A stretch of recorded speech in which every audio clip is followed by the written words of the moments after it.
items for City Council consideration should complete the Request for Future Agenda Items form located at the information booth.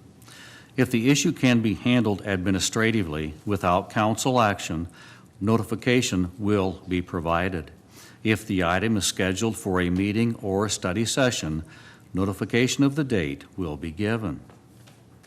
As far as the consent agenda, Mr. Nickerson, I understand you're pulling 6H and 6P, is that correct? Would council members like to remove any other consent agenda items?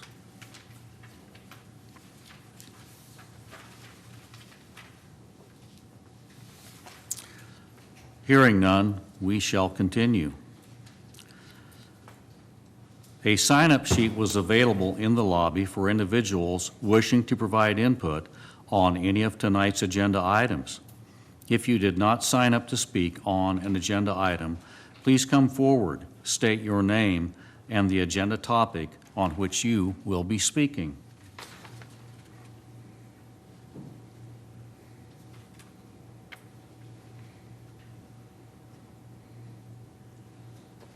No one has come forward, so we shall continue. We'll take up the consent agenda. Is there a motion to approve it with the exception of 6H and 6P? Mr. O'Neill. I move to approve the consent agenda with exceptions of 6H and P. Mr. Brown. Second that motion. Any discussion?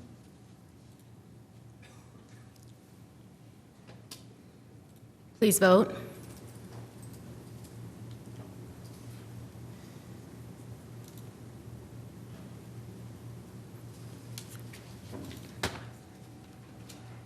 Motion adopted. 6A, approving final plat for Trinity Heights 4th subdivision. Good evening, Mr. Navity. Thank you, Mr. Mayor. If you will bear with me while I bring this up, I have pictures that we can talk about. So Trinity Heights 4th subdivision is the north piece of the subdivision just north of Blessed Sacrament Church. Council approved that subdivision about 3-4 years ago with a number of lots there. The Mesners developed both sides of the street immediately to the west of Blessed Sacrament, and they are ready to move forward with developing 19th Street to the north of that. The lots are exactly the same as they were originally platted. They did come back in the interim and replat them into 2 single lots because they weren't ready to move forward with those. And as many of you know, when you're paying, if you can look at a way to minimize your property taxes until you're ready to do something with a piece of property, it probably makes sense. So instead of having 29 lots there, they had 2 that they were paying property taxes on. Now they'll go back to the 29. So that's essentially what is going on here. Cliff Mesner is here if there are any specific questions for him. I think he did sign in on the sign-in sheet. Planning Commission did recommend approval of this, and this is the same as it was approved originally, just going back so that they're ready to do the next phase. And Mr. Mesner, that is correct. You'll speak if there's questions? Yes. Thank you, sir. Mr. Nickerson. I make a motion we approve 2026-180. Mr. O'Neill. I second that motion. Discussion, Mr. Nickerson. Yeah, thank you, Chad, for presenting it tonight. Mr. Mesner, thank you for being here. First of all, I didn't know you'd be here, but now that you are, I just want to thank you for a beautiful development that you're doing out there. Initially, that's not exactly what I thought was the best thing to fit there, but our good friend Ray O'Connor said that was probably a good way to, develop that, and he was right. It really has turned out to be a very nice development. My question was, as I looked at the next phase, I was under the impression that as we went around the corner, you were looking at single-family homes, and And it seems like, has that changed, or was I always confused? I thought part of it was going to be duplexes and it was going to be single-family. Oh, they're all going to be duplexes, but they're townhomes for sale, so they'll be detached, single. Okay, We have had very good success with that. Actually, Ray and Chad and I went down to look at our project in Hastings, and that's when we decided we were going to do the same thing here. They're about 1,450 square foot, two-bedroom townhomes, zero entry. We may, and I guess I'd like your opinion on this, we may actually build part of them with basements. We have not done that traditionally, but in Aurora, we found that there were people who just simply wanted the basements in them. So we may build basements on the west units, and the others will be slab on grade. But they will be 1,450 square foot townhomes that are sold. So they'll all be privately owned homes. basement would be sold undeveloped, I'm assuming? Yes. Basement would be sold undeveloped, so that would keep the costs lower. Yeah, but it still adds about $30,000. And the people that are moving into these are seniors, and the zero entry is important. And to me, the basement's kind of contrary to that, but boy, in Aurora, you put a basement in if you want to sell it. And we haven't run into that other places. So does it make sense, in your professional opinion, to put basements on the west side and slab on grade on the east? Well, from my real estate experience, people like their basements, especially in Nebraska with potential tornadoes. And I also like what you've done on your others with basically a tornado room there in the middle, which is super. I'd never seen that before, although it's probably common, but I'd never seen that before. We do that in most of those units. In these units, what we've done is we've identified a place where we can put in a FEMA storm shelter. But interestingly, everybody's excited to find out that's there, but we've never had anybody buy one. So, Right. but certainly Grand Island is aware that tornadoes do hit, so. Absolutely. But it's essentially the same project. It's just got slowed down. We had an unexpected death of a partner, and a couple of people show up with cancer one day, and interest rates went from 4% to 8%, and suddenly it just wasn't prudent to do it all at once. So we just phased it in, but we've never changed what we intended to do. Okay, well, the townhome thing, I guess, escaped me. I now vaguely remember that I think that's what there was going to be, but for some reason, I was envisioning single-family homes, not the townhomes, but that would be consistent with the style that you have. As I was looking at your plats there, it looks like on kind of the four corners of that big rectangular area, you got some wider lots. They're much wider than the others. I don't know what the plans would be for some of those, or any idea? On the, you're talking about right at the corner? Yeah, it'd be on the ends and in the bend. You've got, The ones on the end became just kind of, on the right side, were just kind of what was left over. On the left side, we intentionally left that longer because we thought the church might want to have an entrance to the parking lot from that side. But Father Marty didn't seem excited about that. In fact, he didn't think that was a good idea. He wanted a walking track, but not a driving track in there. Okay. So that's what we've left it with, but that's why that extra bit of property is there. We also were working to rearrange so that we didn't have garages across the street from each other. Okay. Because then the streets worked out better with people backing out. Okay. And that was because the city and the fire department asked us to do it that way. Right. Well, it's a beautiful project. I've just enjoyed it, and how fast they build those is amazing. I mean, it's just boom, boom, boom. They're doing them all simultaneously, and they're going up, and I'm sure that the people that are building those love the fact that they can be at that site for weeks at a time, which is great. My only final question, there's such an elevation difference from the street on Trinity that drops down into that lower section. How is that transition going to We're going to happen? have to haul in a lot of dirt. You're going to go ahead and bring it up and, That's part of the problem and part of the ongoing cost is we're just going to have to haul in a lot of dirt at this point. but it will all level out and slope down. Okay, great project. I was just confused on the townhome part, and they're looking wonderful, and they're getting filled. I think probably everyone's probably filled. Yeah, the two that are built are completely filled, and we have a waiting list of 80 people, so Okay. those units have been very, very well received in Grand Island. Yeah, and can't beat having a grocery store right next to you either, A pharmacy and, and banks and everything. banks and everything else. Nope, you and Ray hit it right on the head there. Great job, thank you. Thank you. Any other questions? Mr. Lanfear wants to speak. Maybe he has one. Chad, refresh my memory. How much TIF is he asking for? I do not remember, but that has already been approved for this, so it was right at $2 million, or It was less than two. 1.8 million. Okay.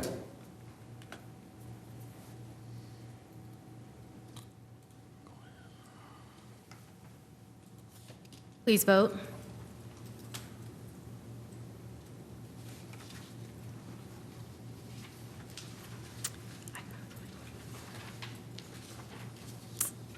Hold on a second here. Mine is not working. Yep, I gotcha. Are you yes on that? Nay.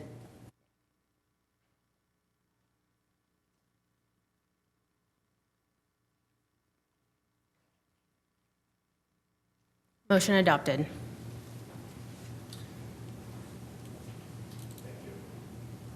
Six P, approving change order number 2 for Ryder Park Legion baseball field improvements. Mr. McCoy. Thank you, Mayor. So we have a current contract with Nemaha Sports Construction of Lincoln, Nebraska to renovate the Ryder Park baseball field, mostly done. I just wanted to give you a few images here. Here's kind of a before and after of the entry gate. This tree was had a down limb at the time.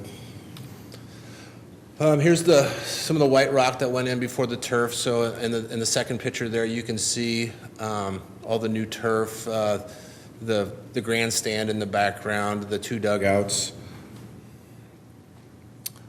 Here's a close-up of the grandstand with the new bucket seats.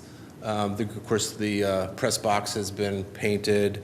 Some new railings up top. There's some new viewing areas on top of the grandstand there. Here's the new view of the baseball field of again, full synthetic turf.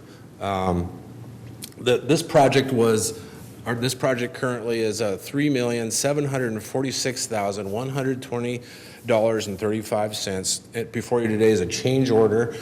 Just kind of to finalize this project, honestly, I think we're about at the end here. This change order is for $82,455.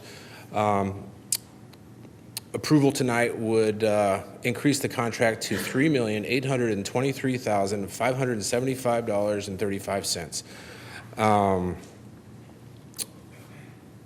Just miscellaneous, I think there's 14 miscellaneous items, and I can kind of go through those if council would like to, one by one, or if they have specific questions, you have it in your packets.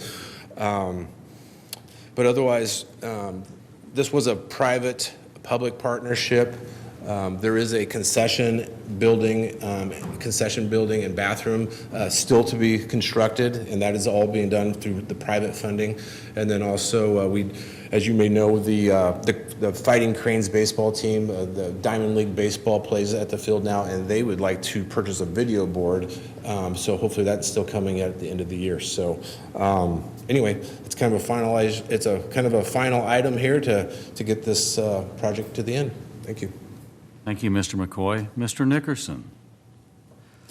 Make a motion, we approve 2026-188. Mr. O'Neill. I second that motion. Mr. Nickerson. Thank you, Todd, for sharing with us. I thought it was a good opportunity to share with the public exactly what's been going on out there.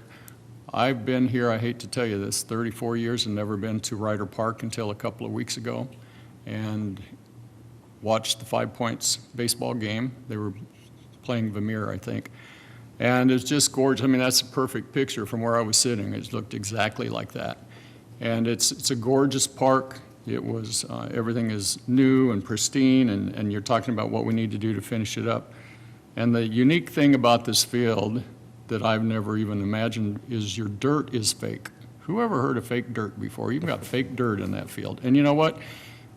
Seems silly, but when it comes to consistent ball bounces, that's probably one of the best things that's out there, is they can predict there's not going to be any wild bounces from dirt or something that's got stirred up. So watching the guys field the ball and everything, although that seems odd to me, it's very effective, it appears. So I think it's a great project. Thought it was a good opportunity to share it with the public, and thank you.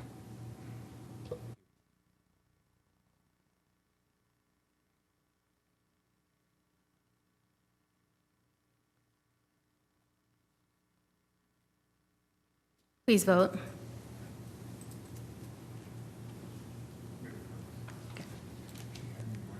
Motion adopted.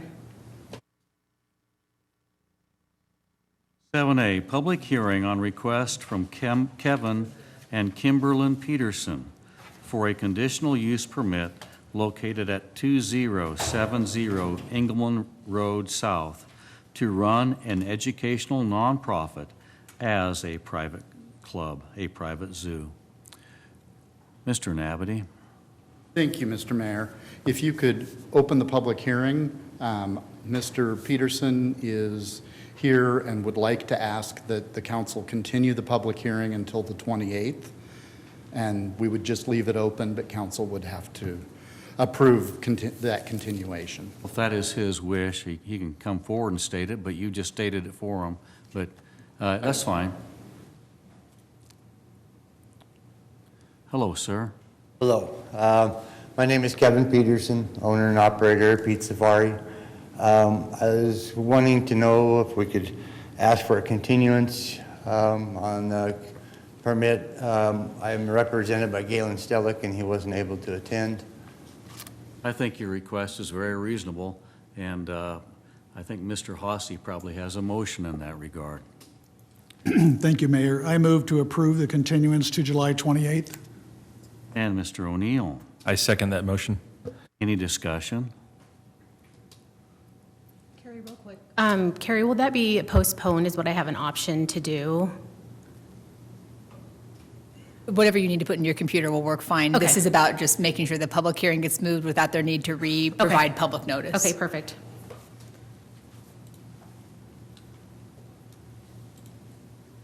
Please vote.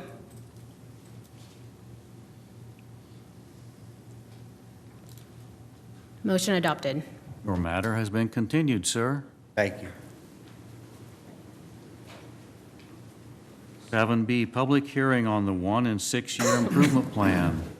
Mr. Kurtz?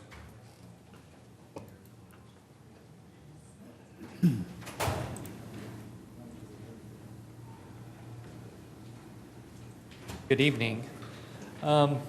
Tonight, obviously, we're going to talk about the 1 and 6 plan. This will be part of the 2027 fiscal year budget. We have to go through a couple different procedures with this plan, but it's scheduled a little earlier than the rest of the budget items, so here we are. So 26 projects, as you can see in your packet. These were the projects we had listed on this year's fiscal budget. Most of them we've made progress on. A couple of them, Platte Valley Industrial Park and the 3rd Street drainage improvements, we didn't really make any progress on this year. The 3rd Street drainage improvements proved to be a little bit more complicated than what we originally thought and over our original budget. Platte Valley Industrial Park is still being worked on with the NRD, but due to permitting with the Corps of Engineers, that one's been delayed again. So you'll see that project appear in the next year's budget as well, further on into the presentation. Again, here's our forecast, our budget. We're running a little under what we forecasted. Again, you can kind of go through the numbers. Some of the projects weren't quite as far along as what we had anticipated, but we're making progress. And again, some of those will be carried into the next fiscal year. This is a 400 funded projects as well. This is way under, as you'll note. We haven't gotten as far on the wetland delineation, again, because of permitting, and that'll be in fiscal 27 budget. Again, street facility, we had left this as a placeholder in case some land proved to be advantageous for that project, but we didn't find anything, or we didn't see anything that would be suited for that project. Again, the 3rd Street drainage, which I outlined before, and the Platte Valley Industrial Park, all of those are lagging from what we were projecting. Again, you can kind of see the breakdown: gas tax, sales tax, and general fund. So we'll go into the proposed projects for 2027. Annual curb ramp project. This is something that we've been doing for years, and it will be going for years, but we pick out certain routes, improve the curb ramps on intersections, proving to be ADA accessible. Again, this is probably a longer term thing. You'll see it for years to come, but we are slowly making progress on that. The Broadwell UP grade separation over here, just right down the street. Again, we've made a lot of good progress on this. This is a partnership with the state as well as UP Railroad. So we are working on design at this point. Funding has progressed. Again, this is our share of the funding projected for next year. This is an 80-20 project in which the city would pay 20%. So it's a good deal as far as getting that infrastructure for the city cost. It's a timely process, but we're progressing on that. Locust Street, as you guys know, it's under construction now. We're not quite as far along as we would have hoped at this point, but we are projecting this to go into next year. The goal is to have the roadway completely opened before winter for the driving surface, and there will still be some restoration, sidewalks, seating, all those kind of things that would happen next spring. But the 2.5 that you see here would complete that project in the next fiscal year. And here's kind of a map of that, which again, everybody's pretty familiar with that. State Street improvements, again, we're making good progress on this. The east side of the highway is coming along. We should see some paving here within the next weeks, as well as we're probably going to look at closing the west side of the road coming up, but we won't quite complete it in this fiscal year, and that's the dollars that you see in the 2027 budget. Again, a majority of this will be restoration work, hopefully after the winter, but the goal would be to have the roadway open this construction season. Again, here's kind of an overview of the project. I think most of you are aware of the situation out there and what we're working on. Stolly Park Road, again, good progress is being made. The west side of the project will be open to traffic before the state fair. We split it at the Fauner entrance. This portion that you see here in the 2027 budget will be the west, or the east side of the project, excuse me, which will proceed after the state fair, which, as you guys know, is towards the end of the budget year, so we need to carry that into next year. But we've made great progress. There's paving on the ground. We've got sewer pipe in the ground, and things are looking good on that. $75,000 for this is for a rail study that we went after federal funds on. It's to evaluate the safety of 17 crossings with the Burlington line through town and in the county. And as well as this will be the first steps in environmental studies for potential funding grant opportunities for the grade separation at Broadwell and BN. And that study would be similar to the one that we completed at UP and Broadwell, allowing us to get federal funds. So we're starting that slow process, but this is a piece to that, as well as, again, we've secured some funding to help with that process. So it's a lot more advantageous for the city in that regard as well. 13th Street improvements. This is for a bulk of the construction. Our goal is to have this out to bid this fall yet. Design is pretty much done. We need to acquire right-of-way, but things are moving good on that. Again, it's a similar project as what we've done up on State Street, and there is, not shown on here, but there is some improvements on the east side of the highway as well to extend some turn lane, storage bays, and different things like that to improve performance and add some turn lanes. Highway 281 intersection improvements. Again, this was a safety project that we applied for with the state of Nebraska. 80-20 split, again, on the consent agenda tonight was the first steps in that process for design and environmental issues that we need to look at. But this will improve intersections at State, 13th, Fadley, Old Potash, and the Highway 30 ramps.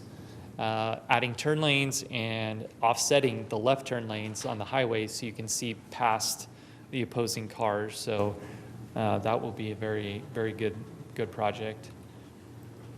Again, here's some kind of pictures. Webb Road 13th signal. This was mostly anticipated to be in this fiscal year, 2026. It's taken a little longer than anticipated for design. The signals themselves have a very long lead time, probably 36 months at least, or 36 weeks at least. So that is a good share of a year. With this project and the 13th Street project that I talked about earlier, being in so close a proximity to each other, we feel we'll gain efficiencies if we bid them out together.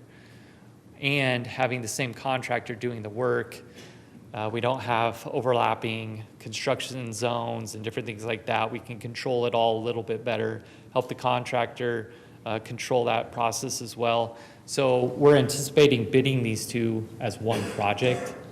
That's why a bulk of this money is moving to the fiscal 2027 budget year. So it's been designed. We know what we need to do. These signals are in need of replacement. They're structurally not the best. So again, we're planning on bidding them together.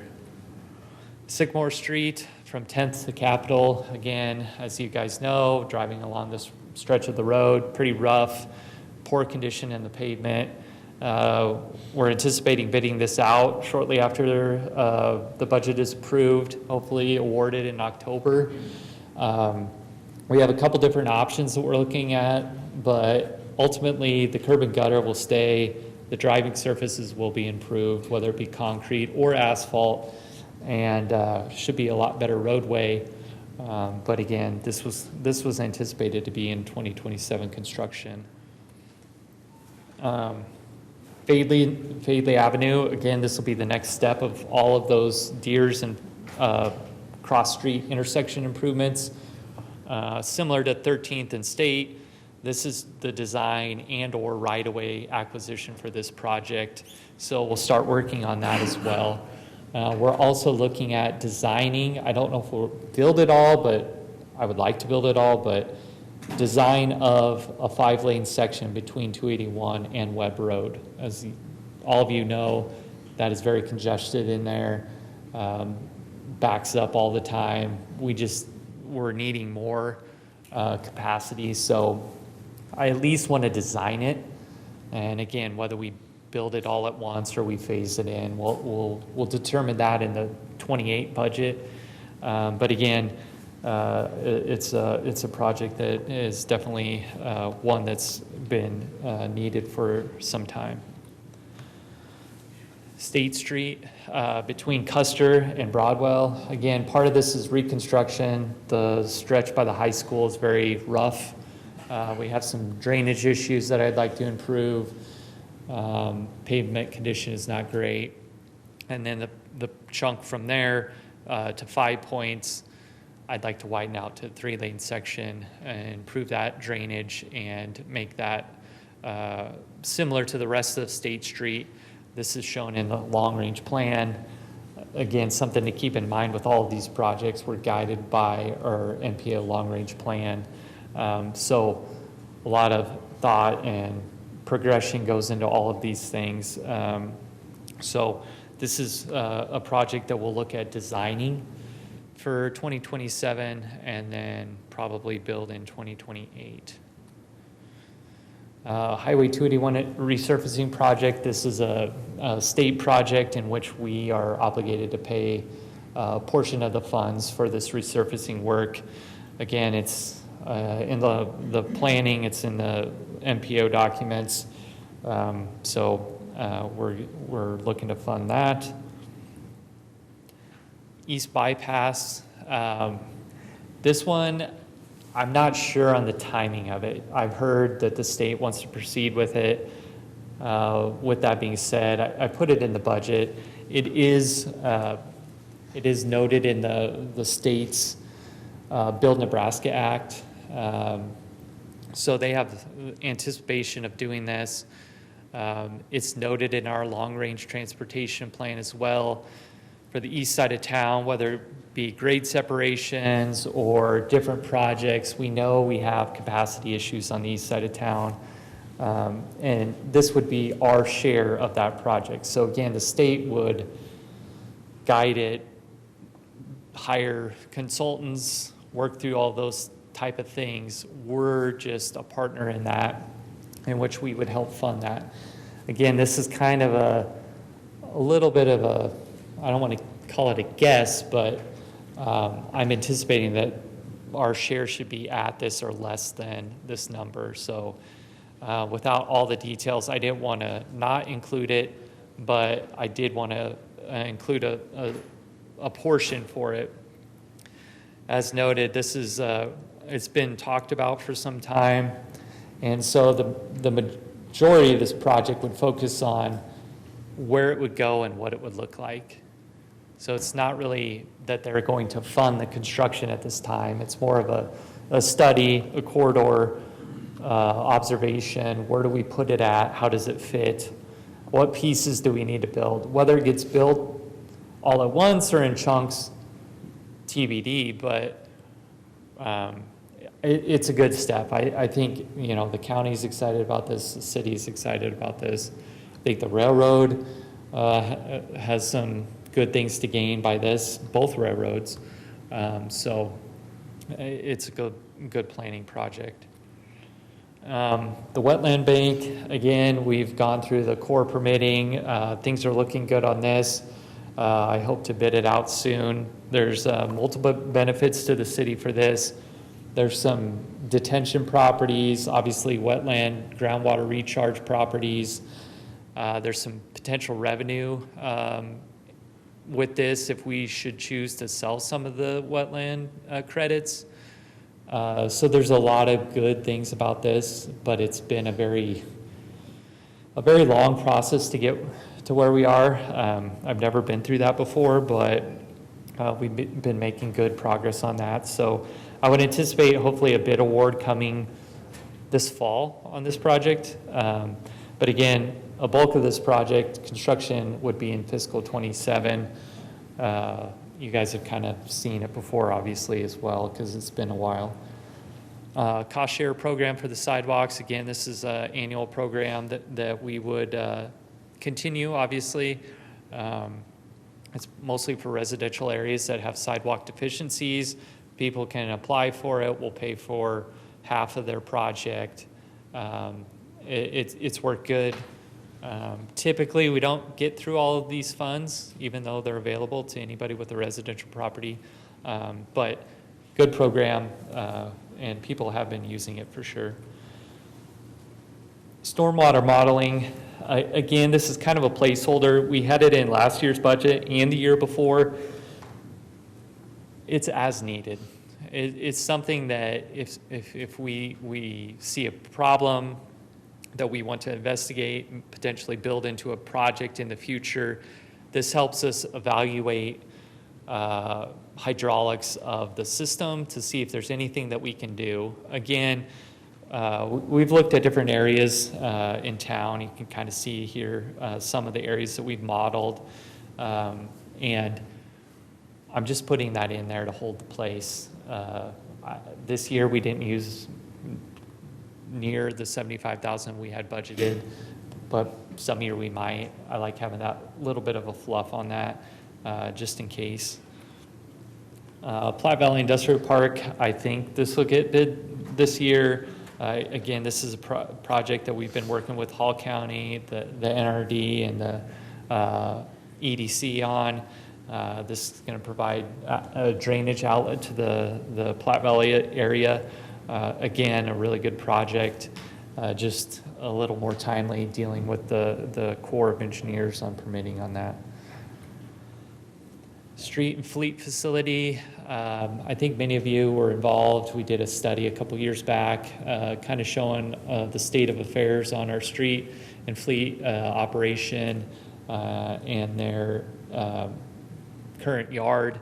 In a perfect world, eventually we'd like to plan for the future, look at potential expansion or, improvements of those facilities. We're just showing this in the budget in case some land would come available. I don't have any leads or anything like that at this time. It's more of a placeholder of anything should something come up.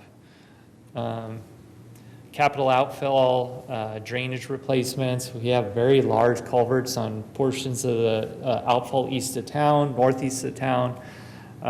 As you can see in this picture, it's not greatest, but you can kind of start to see at the bottom here all the rusting out of culverts. They're old metal pipes that are in need of replacement. We did work on this this year, in which we evaluated a lot of the culverts. We went and looked at them, measured them, evaluated the conditions, prioritized. So I anticipate bidding out a couple of those replacements year after year, just to solidify that operation. It's very similar to what we do on wastewater in terms of sewer or manhole rehab. The West Connector Trail. So this budget would allow for I'm going to call it a corridor study of sorts for the trail that would connect the West Connector Trail, which is to be built this coming year, which is the trail that goes from roughly Old Potash and North Road out to the water tower, and connect that to the proposed trail system down at Legacy 34. And so with that, you can kind of see on this area map, somewhere in this red area-ish, there needs to be a connector from this trail system up here down to the proposed trail system over here. And as things develop and property gets more scarce, that becomes more difficult. So my goal in this project would be to evaluate a route, get a good cost estimate for that route, and those items can be used to potentially look at grant applications for funding. We did receive grant funds for the West Connector Trail out to the water tower. I believe this segment connecting these two systems, there will be a very large benefit to those. I think that it's a pretty easy sell to say that, there's transportation benefits, there's recreation benefits. There's a lot of good things that we can look at for funding if we have a corridor and cost estimate. So we need to go through that process, and that would be the goal of this project, just to kind of get ahead of it. I'm not saying it's going to happen overnight. I don't know how the construction itself could be funded, but until we have a solution for the problem, it's pretty hard to apply for those kind of things. So I think the need is there. I think the public wants to see this happen. I think that there's a lot of benefits. So we just have to start somewhere. So that's what we're anticipating with that. Morse Creek Drain Extension, again, this is a little portion of a tributary off of Morse Creek here with the new highway system, and this kind of lines up with that project that I just talked about. That trail would probably run along this tributary.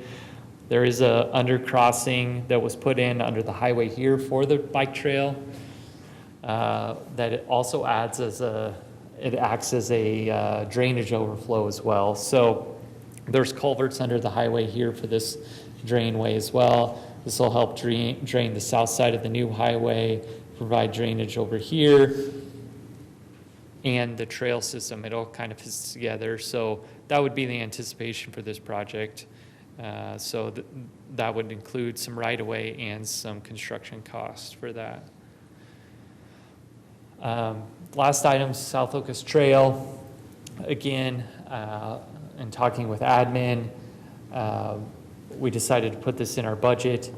At this point, I'm going to call it somewhat of a placeholder. I think it's dependent upon whether the land sale goes through to the state for the state park, and or with all of your approval, then this project could go forward. But we wanted to include the authority should those things fall into place. This project is 95% designed, so it's ready to go. We have to acquire the right-of-way, and it's pretty much ready to bid. So we can move pretty fast on this should it be needed. But again, we wanted to include it in our project list so that we could proceed should it be required. So again, here's kind of an overview of all the projects I've talked about for the 2027 budget year, roughly $16 million. We're proposing a $9.5 million in general fund, 400 expenditures. Again, some of these are such as the trail, which is a big one, and the street fleet facility land are somewhat of a placeholder. Those are pending a lot of different triggers to make those things happen. Again, here's kind of the summary of those items. The curb ramp project is a federally mandated project, again, which we have a plan for. It's a long-term plan. Some of it's federal funds, DOT safety projects, and again, we have the partnership with the NRD as well. So you can kind of see overall, this is where the funding comes from for the different sources for the 210. Any cash balance is similar to what we ended 2020 or projected to end 2026 with. Here's kind of an outline of the projects that would be committed with this budget that we're looking at, carryover projects to see these through. And then a 2028 to 32 outlook. This is something that I haven't really shown in the past, but these funds aren't committed with this 2027 budget, but kind of showing you where we're going in the future. Just kind of an outlook for the next 5 years beyond. Pavement condition survey, we have to do that every 3 years. That's federally mandated. We'll have to do that in 28. corridor study, once all the projects along 281 and that whole corridor out there. Right now, we're kind of looking at potentially studying that whole corridor, retiming all the signals again, improving traffic flow. That could be projected in 30. We'll see how things go and how the projects fall in line. In 2028, we would look to start design on Capitol Avenue from Broadwell to St. Paul Road. This would be a widening project. Again, long-range plan is telling us that that's a high priority project. We're looking at a Broadwell connector from Broadwell and Anna down to Fauner Park Road. So that's been talked about. That's a critical project once the grade separation over Broadwell is done on the UP line. Highway 30 in town, that's kind of a longer term project with the state. Capitol Avenue, St. Paul to Sky Park Road, that's the next phase of the Capitol Avenue project they talked about above. Potentially looking at Manchester, Manfield area by Engelman School, widening that road to a concrete section, and Claude Road from Old Potash to Highway 30, widening that, and Westgate Road as well. Just because of the way the highway was modified with the state project, the traffic patterns have changed or will change a little bit. And to improve some of those asphalt roads that don't really drain very well, to some concrete curb and gutter with turn lanes, that's anticipated in the future as well. So again, this is just kind of a preview. Things are definitely always changing a little bit, but these are things that you guys can kind of say, hey, you know, this is kind of what we're looking at in the future. Again, these would be proposed in future years. I just wanted to show that, just to let you know that, you know, there is some planning and obviously a roadmap to this as well. So that concludes that. Very good, Mr. Kurtz. Thank you. Public hearing is now open. Is there anyone who'd like to speak on this item? If not, public hearing is now closed.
Hossie, do you have a motion? Ryan first. I move we approve 2026-190. Hossie? I second the motion.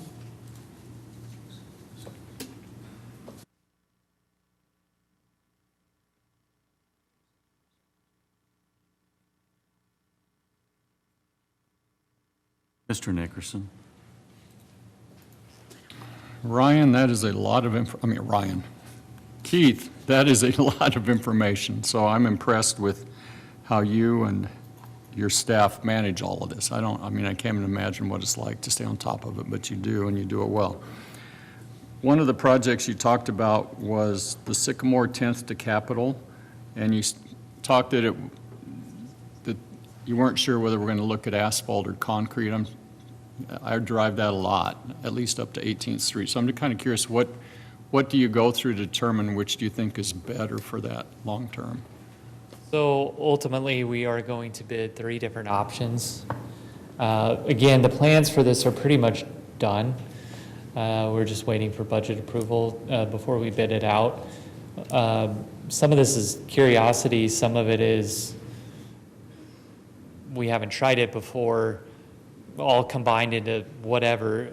I wanted to try 3 different options. So one of them is concrete. One of them would be an asphalt surface in which we can mill and fill easily with a concrete subbase. And third option is a kind of a variable of that, which would replace the subgrade of the parking lane with asphalt versus concrete.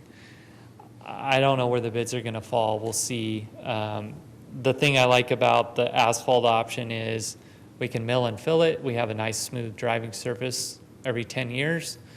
Concrete might last longer. It's going to cost more up. Well, they're probably all going to cost about the same up front, but it'll be rougher as time goes on.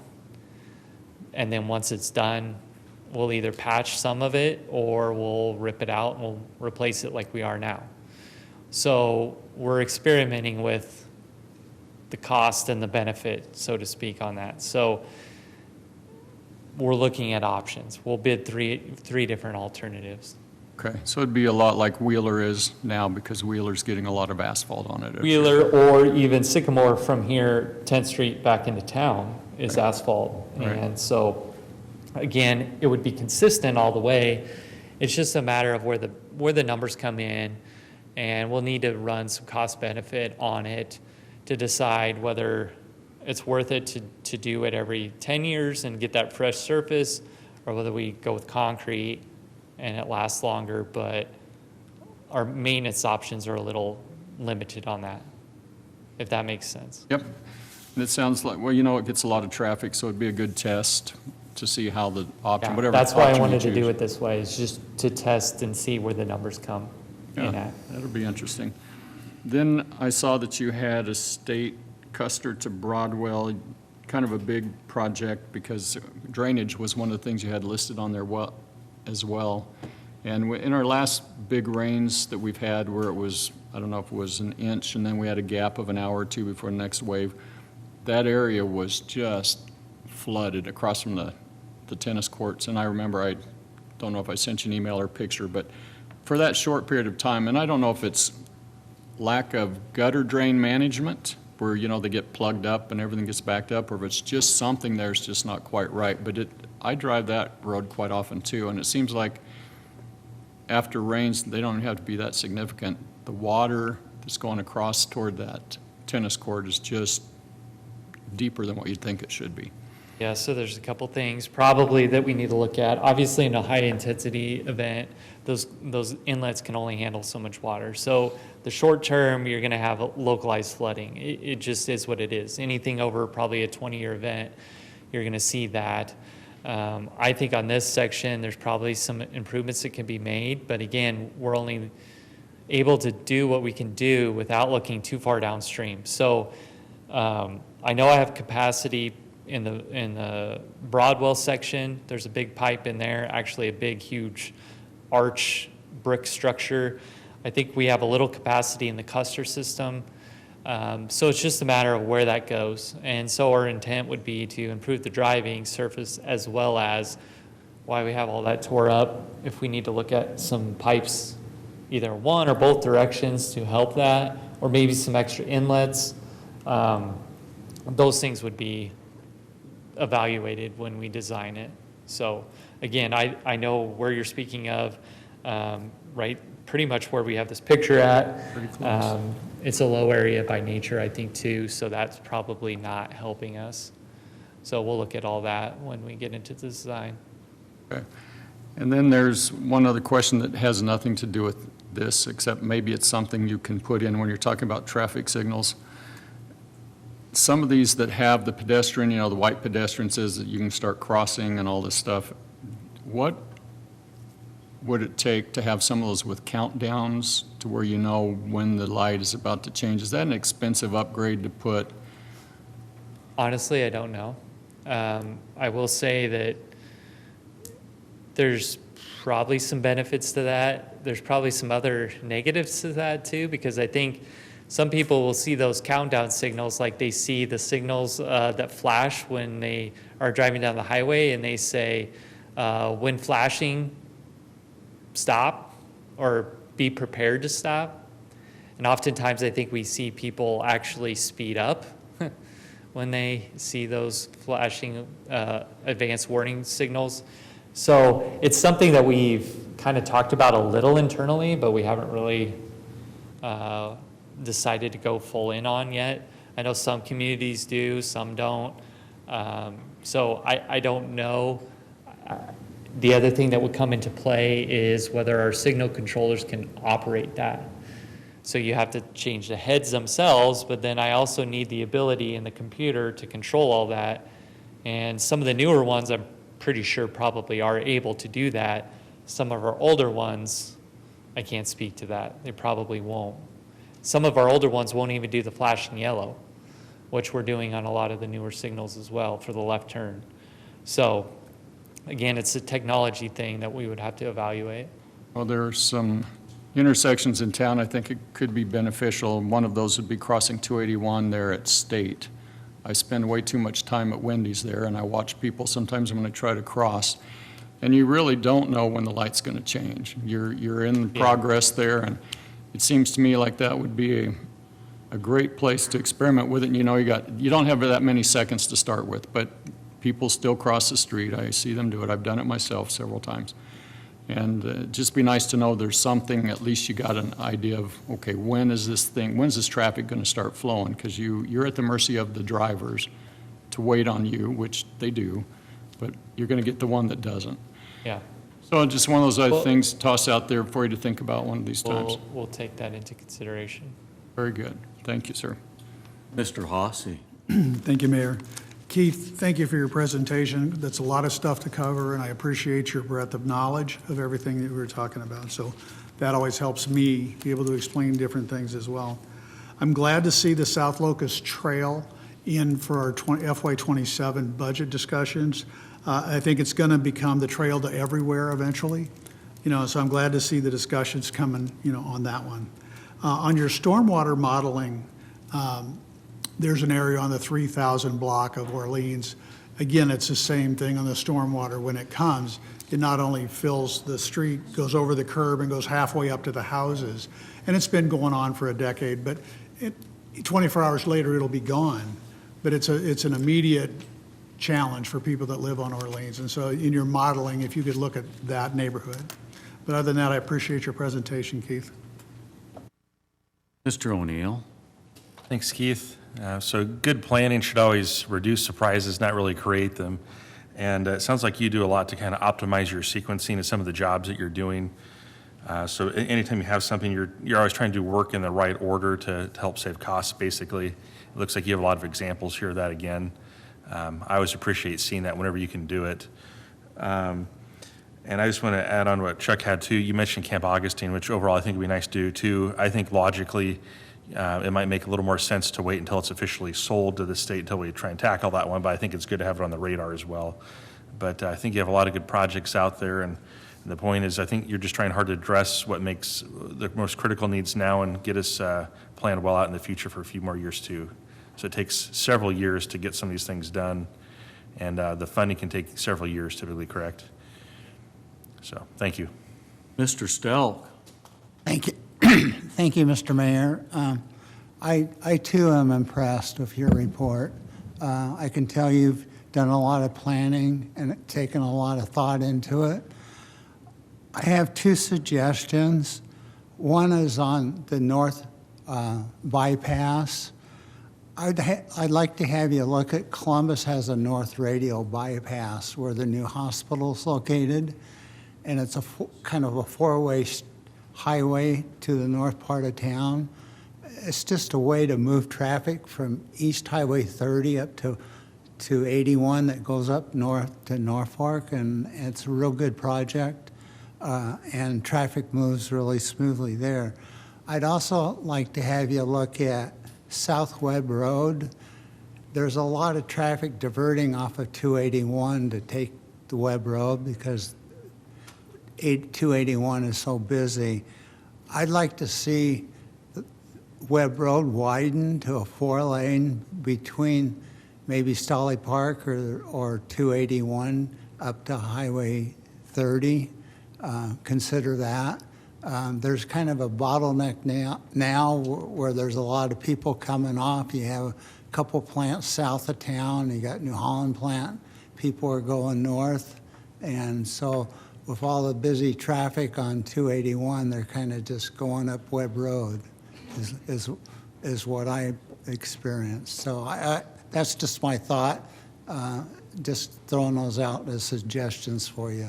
So to that point, I did have that intersection counted, and we're evaluating whether we should improve the signal phasing at Webb and Stolly to give a protected left.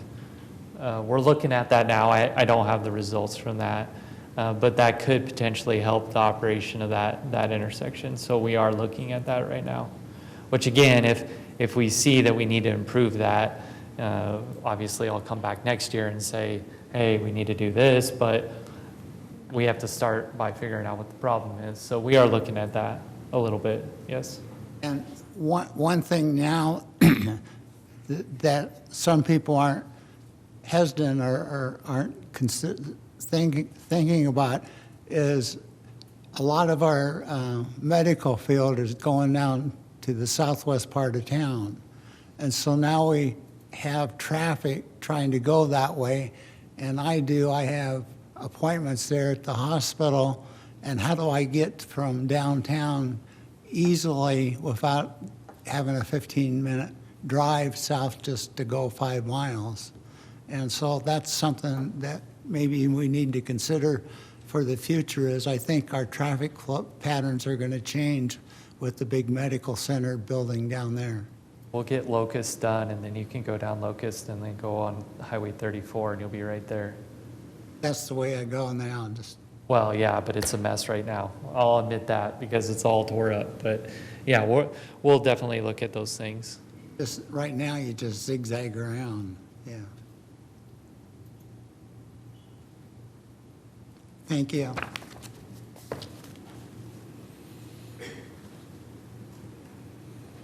Please vote.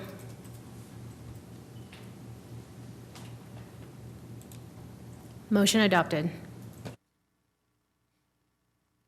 Resolution 8A, approving fiscal year 2026 to 2027 annual budget for Railside Business Improvement District and setting date for Board of Equalization. Ms. Steinke. Mayor, on August 14th, 2018, the City Council adopted ordinance number 9700, creating the Railside Business Improvement District.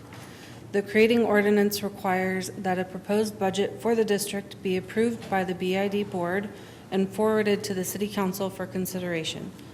On June 10th, 2026, the Railside BID Board met and approved the 26-27 budget that provides for a total special assessment of $156,022.53. This is an increase of 3%. Owners will be billed for the assessment after the approval by the City Council, sitting as the Board of Equalization of September 8th, 2026. Notices will be published in the Grand Island Independent on July 30th, August 6th, and August 13th. Copies of the notice will also be mailed to property owners after the first publication via the method required by state law. Thank you. Thank you, Ms. Steinke. Mr. O'Neill. I move we approve 2026-191. Mr. Lanfair. I second. Discussion?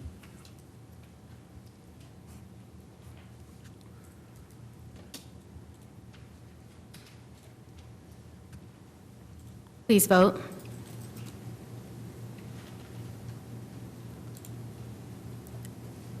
Motion adopted. Resolution 8B, approving fiscal year 2026 to 2027 annual budget for South Locust Business Improvement District and setting date for Board of Equalization. Ms. Steinke. Thank you. On February 14th, 2017, the City Council adopted ordinance number 9623, creating the South Locust Business Improvement District. The created ordinance requires that a proposed budget for the district be approved by the BID board and forwarded to the City Council for consideration. Assessments are paid by property owners based on the front footage of the property. Owners are billed for the assessment after the approval by City Council, sitting as the Board of Equalization on September 8th, 2026. Notices will be published in the Grand Island Independent on July 30th, August 6th, and August 13th. Copies of the notice will also be mailed to property owners after the first publication via the method required by state law.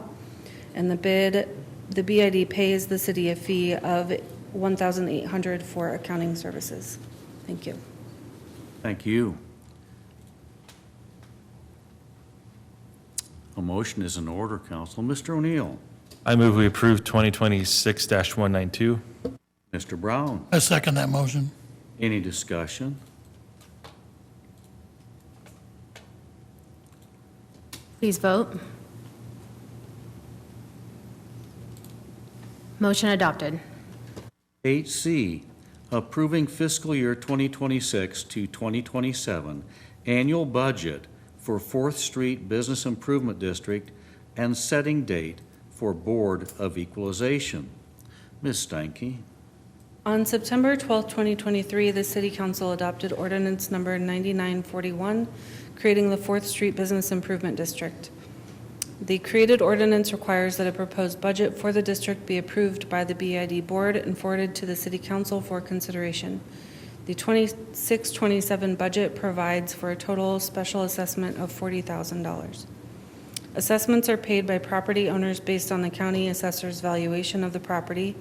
Owners will be billed for the assessment after approval by City Council, sitting as the Board of Equalization on September 8, 2026. Notices will be published in the Grand Island Independent on July 30th, August 6th, and August 13th.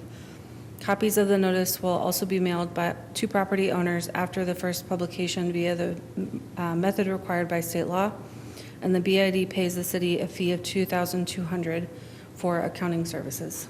Thank you. Thank you, Ms. Steinke. Mr. O'Neill. I move we approve 2026-193. And Mr. Brown. Second that motion. Mr. Nickerson has discussion. Rashad, I'm assuming you're here representing the BID, or are you just here for fun? You're not going to get away back there, buddy. I saw you. Had a few questions for you. I know is this year 3 or 4 already? This will be going on to year 4. Can't imagine. I mean, it's just hard to believe it's already run our 4th year, but $40,000 again, and we've seen improvements there with a lot of things that have been going on. What's on the menu for this fiscal year? Any projects they've identified so far that you remember that stand out? I know that the board has talked about the possibility of having banners, whether that's branding for the district or something that deals with the historical nature of the district. I do know that at some point, the board and the CRA will sit down together and have a discussion about a piece of property that's available on 4th Street to possibly develop for a community space. Sounds like an exciting thing. We'll see some good things continue at 4th Street. I'm trying to think if I had any other questions for you. That was one of the main things, but appreciate the work you're doing. Oh, the other question is, how are you feeling about the sense of, what do I want to call it here, of success so far that you're seeing from people, the BID members, the meetings that you're attending? Are you sensing that things are still on a positive note there? I know that the board members are still positive about it.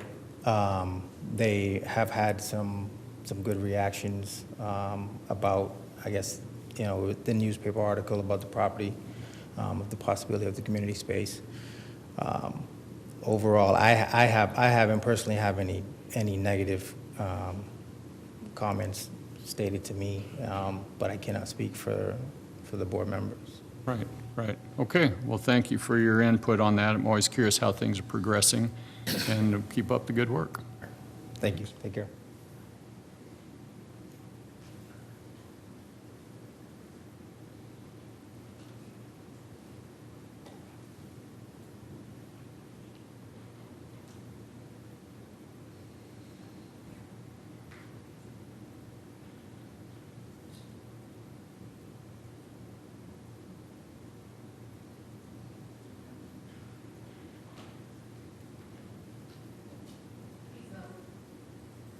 Sorry, please vote. Motion adopted. 9A, other items. Presentation by Kent Seacrest on behalf of Woodsonia Real Estate, Inc., of Woodsonia's response and feedback to the Good Life District Agreement as authorized by Resolution 2026-177. Mr. Seacrest? Thank you, Mayor. Good evening, council members. It's nice to be back to bring you up to speed on all the things that have happened since our June 2nd gathering. For those that care, the National League is losing 0-3 against the American League in the All-Star game in the third inning. So I know you guys miss a lot of sports when you have these council meetings as well as other things with your family. So we do appreciate that time away. Drew Snyder and Mitch Holland are also here with the Woodsonia team to answer any questions you might have later after I make some opening comments and remarks, and also be sure that I don't keeps me out of trouble along the way. We're excited to be here and look forward to trying to take what the good meeting we had on June 2nd and keep building on that momentum. I think, to say it simply, you didn't see me much before June 2nd, and I got to thank the Woodsonia team for their creativity to try to restart. It was a restart moment, and you can talk to me and others about the past, but you're going to either see me not understand it or not maybe even care, because we want to build off of a simpler framework, which we shared with you on June 2nd. Brief interruption, Mr. Seacrest. Would you stand a little more toward the middle of the podium so the microphones pick you up better? Okay, be glad to do that. I just hope I can see my notes when I do that, Mayor.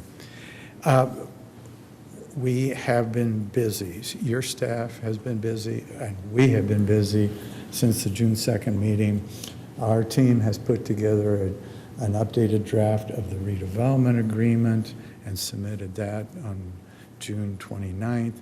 We have submitted to the staff 3 different timelines on 3 different parts of the project, the aquatic center and the sports complex and the grading and infrastructure, and we gave a fiscal timeline as well to the city staff.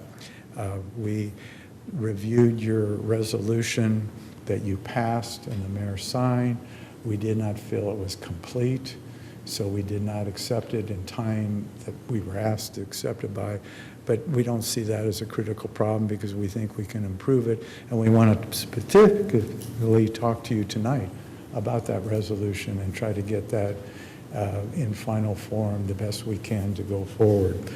We did send red lines, detailed red lines on the resolution. We also did the same on the Good Life District, a draft that your staff sent us. We sent a complete set of suggested red lines to try to bring the agreement more in balance, and more specifically to be sure it was consistent with the June 2nd memorandum we shared with you along the way. We also have drafted a ground lease, because if you remember, we talked about on June 2nd, there's the developer property that will stay developer, but there's some city property that you're leasing to us in a very short-term lease so we can do the work. of the aquatic center and the sports complex. And so we went ahead and drafted that for your team to take a look at and review accordingly. We thought maybe the first two major agreements that your team sent to us, we redlined and sent back, and we thought those would be in your council's packet tonight, but apparently they were not. And maybe what I would just simply say is this whole process of negotiating is novel and new and non-traditional. And as a result of that process, we're learning. I'm not, in 45 years, had this type of process. And I'm sure your staff can say the same thing. They've not had this type of process. And so we probably experienced a couple bumps in the road during the last couple of weeks to go forward. For example, we responded fully with the red lines, and apparently you're not seeing those yet, but I know you will. And then the thought was by the mayor and others that we should be able to come and give you a written outline of the differences between your first draft and our second draft. And we were told the deadline to get that in your packet was in 24 hours, and I was, as I had warned you, was on vacation. And so we didn't get that done in 24 hours. We do have that cheater sheet, or summary, as I'll call it, of those differences, but I don't think the city attorney wants me to hand them out because we're not following maybe the proper process to do that. So we had that little bump in the road. And then we were hoping before tonight that we interpreted on June 2nd that you wanted Mike Rogers and I to kind of go off in the room and work on documents and be able to come back and say, this is where we're agreeing and this is where we're disagreeing, and that would then give you, the council, the opportunity to give feedback on how to resolve any differences along the way. Anyway, during the last period of time, in fact, Mike just came back from a long trip last night at whatever, 7:30, so he and I did not do our initial pre-review process that we were hoping to do along the way. So the process of this we're committed to do as best we can, but it's non-traditional, and please take a little patience with us as we learn how to do it, because it's not something we do on a daily basis along the way. I'm basically,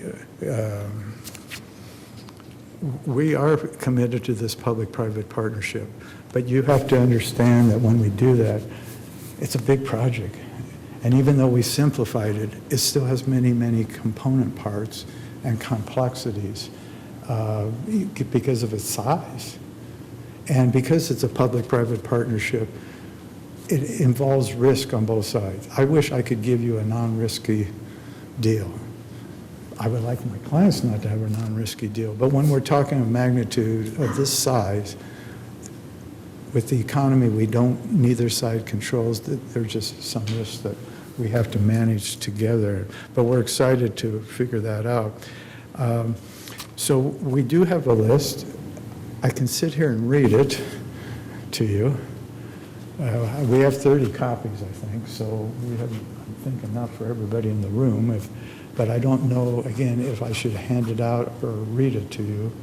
I think that's the council's decision, but maybe the city attorney might want to comment. If you don't want me, if I shouldn't hand it out, then I got to read it to you in order to fulfill the mayor's wishes that I would come in with a summary list tonight. I think for informational purposes, it needs to be said that you and Carrie Fisk, Matthew Boyle, and Mike Rogers did not meet until just a couple hours before this meeting. So you have not had much time to get feedback, and they haven't had much time to get feedback from you. I don't, it's up to you, it's up to your client. I don't want to put you and your client in a bad position by having to address the council without having spent much time with our administrative team at all. If you'd like to proceed, you are certainly welcome.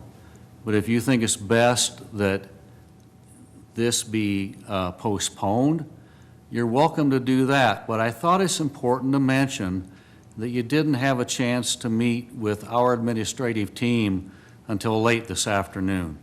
And Mayor, we appreciate that offer very much.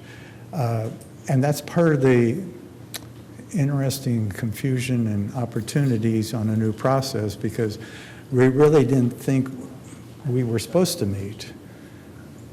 You were taking the responsibility of the negotiations. I'd like to clarify, your client a while back asked to negotiate directly with the city council. I never interpreted that to mean that you could not talk to Mike Rogers or Kerry Fisk. Yeah. They had asked that they be allowed to directly address the council. But I did not interpret that to mean that, for instance, you and Kerry Fisk or Mike Rogers can't talk to each other. Well, thank you. We will take that. We like your interpretation. Let's put it that way. And we will do that. But as you pointed out, 2 hours before tonight was the first time we had that opportunity. But I still think we could go forward with the list if you want to. Yeah, thanks, Kent. Yeah, we talked a little bit before the meeting. Good to see everyone again. I agree with Kent. This is a very unconventional process, so it's hard to know exactly what to move forward on. One of the things we talked to Kent a little bit about tonight, and it's not overly extensive, we could address the purchase contract. I think that would be a really great step. That would be a great first step.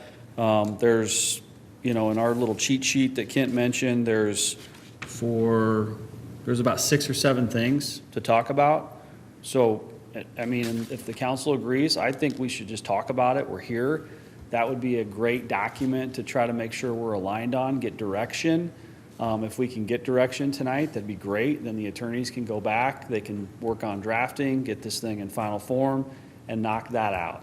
So, I mean, I think this thing, somebody said it at one of the previous council meetings, you take down an elephant, one bite at a time. Maybe that was you, Chuck. So I think that's a great analogy. So if everybody's okay with that, I'm happy to turn it over to Kent, and we can talk through these purchase contract items. Staff may or may not want to respond to these. I don't know. I don't want to certainly put anybody on the spot. But I think there's a lot of logic.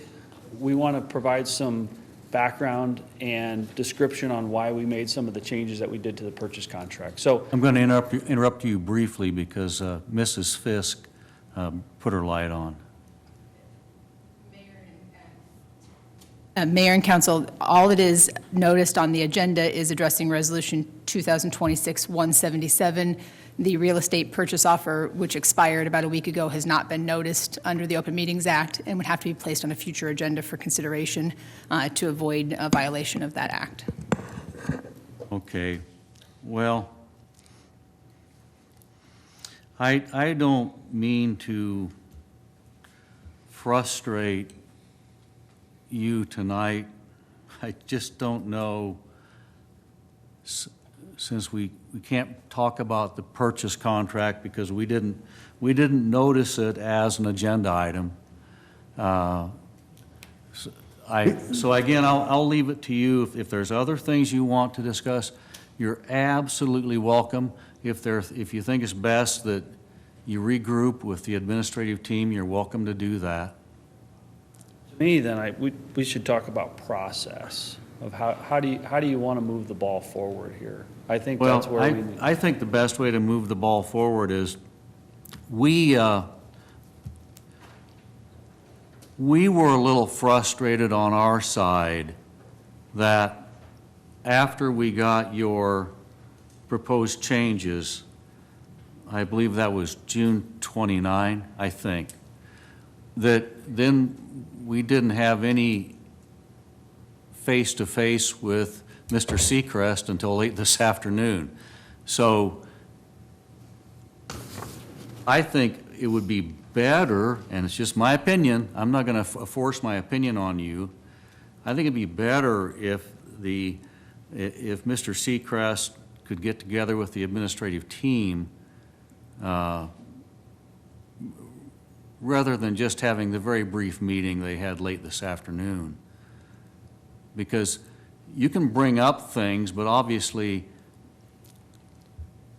our team would have to go back and analyze those, and it might be easier if Mr. Seacrest was talking to them at the time rather than just putting out ideas and then we have to go analyze them. But again, this is your time to present. I'm just trying to think through the complexity of we didn't hear from Mr. Seacrest, and I'm not blaming him. We just didn't hear from him until late this afternoon, and that just probably puts us and Mr. Seacrest in kind of a difficult position. We, just to fill in some of the blanks, Mayor, you've mentioned, and your summary is a good one, we sent one draft back on July, I think, 2nd, and then the other draft back on July 6th, and the timelines on July 2nd. So we've sent them at different times, and in that, Mike, when he got his version of the first draft, I think said, let's have the attorneys meet. And make a long story short, given people's schedules, this afternoon was the first window we actually could get the group together. So it wasn't nobody's fault. Just we needed the key people, and we couldn't get them until this afternoon. I think, given, Mayor, your new proposal, my clients might, we really think the resolution, the purchase resolution is really the logical first step. And we could go over those points, at least so you know them. It doesn't mean you have to respond to them, and it's not saying the staff has to respond tonight. If, you've been very careful about being sure we're transparent with everything. But I need to clarify, though, the city attorney is saying, in our agenda, we did not notice a discussion of the real estate purchase agreement. You allowed us to give, and again, if that's the opinion, we're going to stick with that opinion. Well, I need to know if that's the, We were asked to make a presentation, Right. and if we make a presentation on, we've talked already quite a bit, but if we talk about the real estate resolution differences, we think that's the key first step, because we got to get the tax increment financing going, and under the city's rules, we're not the applicant because we don't have a real estate interest. So getting that real estate thing done gives us the real estate interest to then apply to the CRA, and that's going to be the longest process. Mrs. Fisk, do we run afoul of the Open Meetings Act by discussing the real estate purchase when we did not notice that? Yes, Mayor, the text of the Open Meetings Act notes specifically that all subjects known at the time of publicized notice or statement on the agenda have to be kept continuously current and have to be sufficiently descriptive to give the public reasonable notice of the matters to be considered at the meeting. The only item that was noticed was Resolution 2026-177. Resolution 2026-176 was not noticed in any capacity for today's meeting. And I think this points to the problem. I'm not blaming anybody, but You and our team didn't get together until late this afternoon, well past our timeline to notice anything. Mr. Nickerson? First of all, everybody deserves a vacation. So, Mr. Seacrest, I'm glad you got one. Everybody deserves to go on a long trip. So, Mr. Rogers, I hope you had a good trip.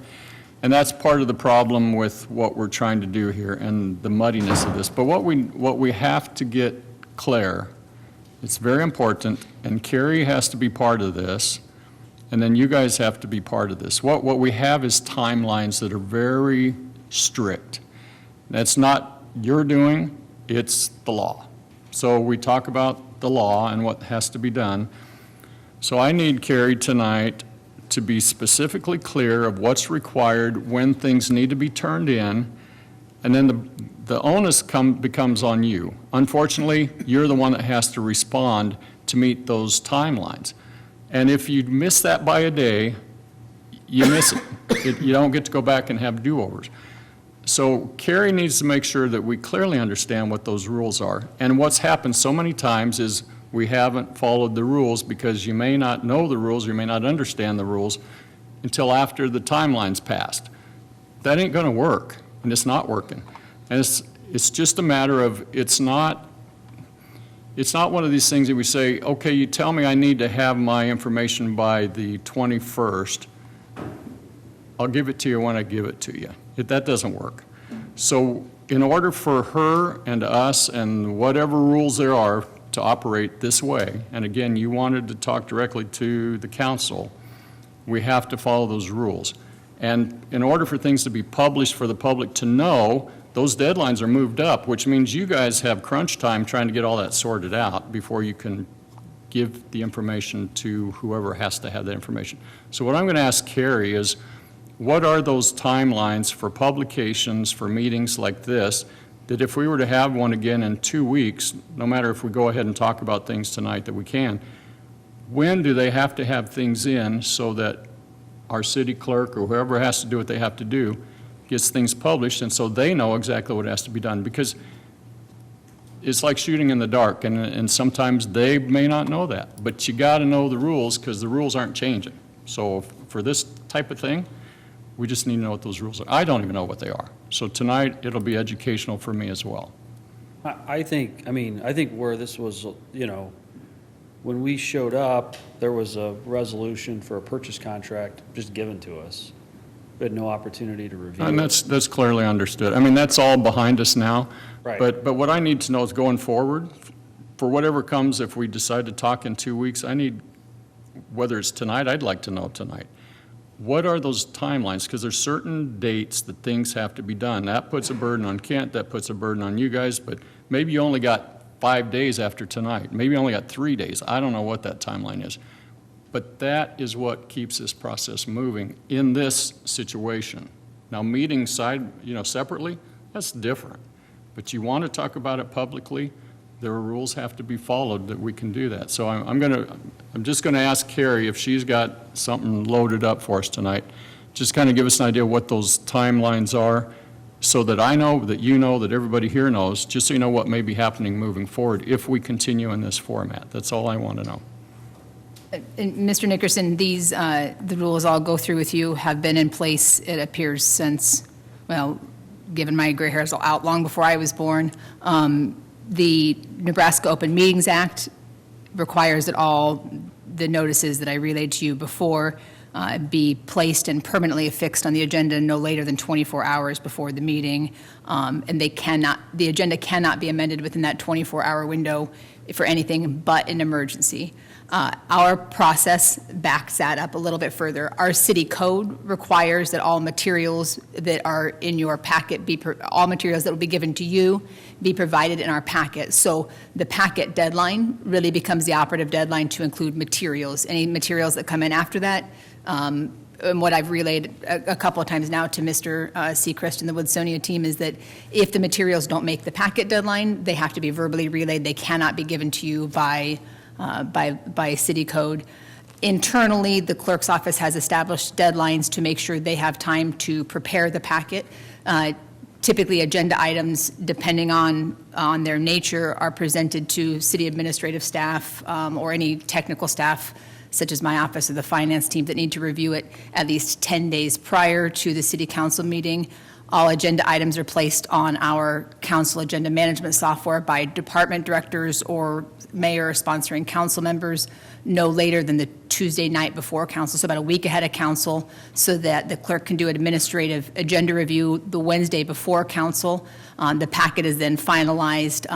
I believe the city clerk's goal is to have that packet out to you on Thursday evenings, so our internal deadlines are to submit all of our final administrative approvals by the end of Thursday. As soon as those are all done, she prepares all of her assorted formatting and electronic materials for you. That packet goes out then on Friday, which by code has to include all of your materials. Legally speaking, you can amend that packet up to 24 hours ahead of your meeting, though procedurally that's a bit of a nightmare for the clerk, so she typically reserves that right for true emergencies. And then you can amend to include emergency items less than 24 hours with a bunch of notice hoops. Those timelines have been in place both in state law and in city code since at least before 1980, and I'm not sure how long the internal agenda management software deadlines have been in, but at least 5 years that I'm aware of. Those have been the same deadlines, and there is no confusion. Those were specifically advised of Woodsonia here, the packet deadlines. In fact, we actually offered in this case to hold the packet open through Friday morning for the inclusion of materials to account for that time, but they declined that opportunity. Okay, so based on what you said, which was a lot, 10 days prior is what you basically said, which means if we're going to meet in 2 weeks, they've got Wednesday, Thursday, Friday, Saturday. Do Saturdays count? Do you get to count Monday? You know, is it a business day?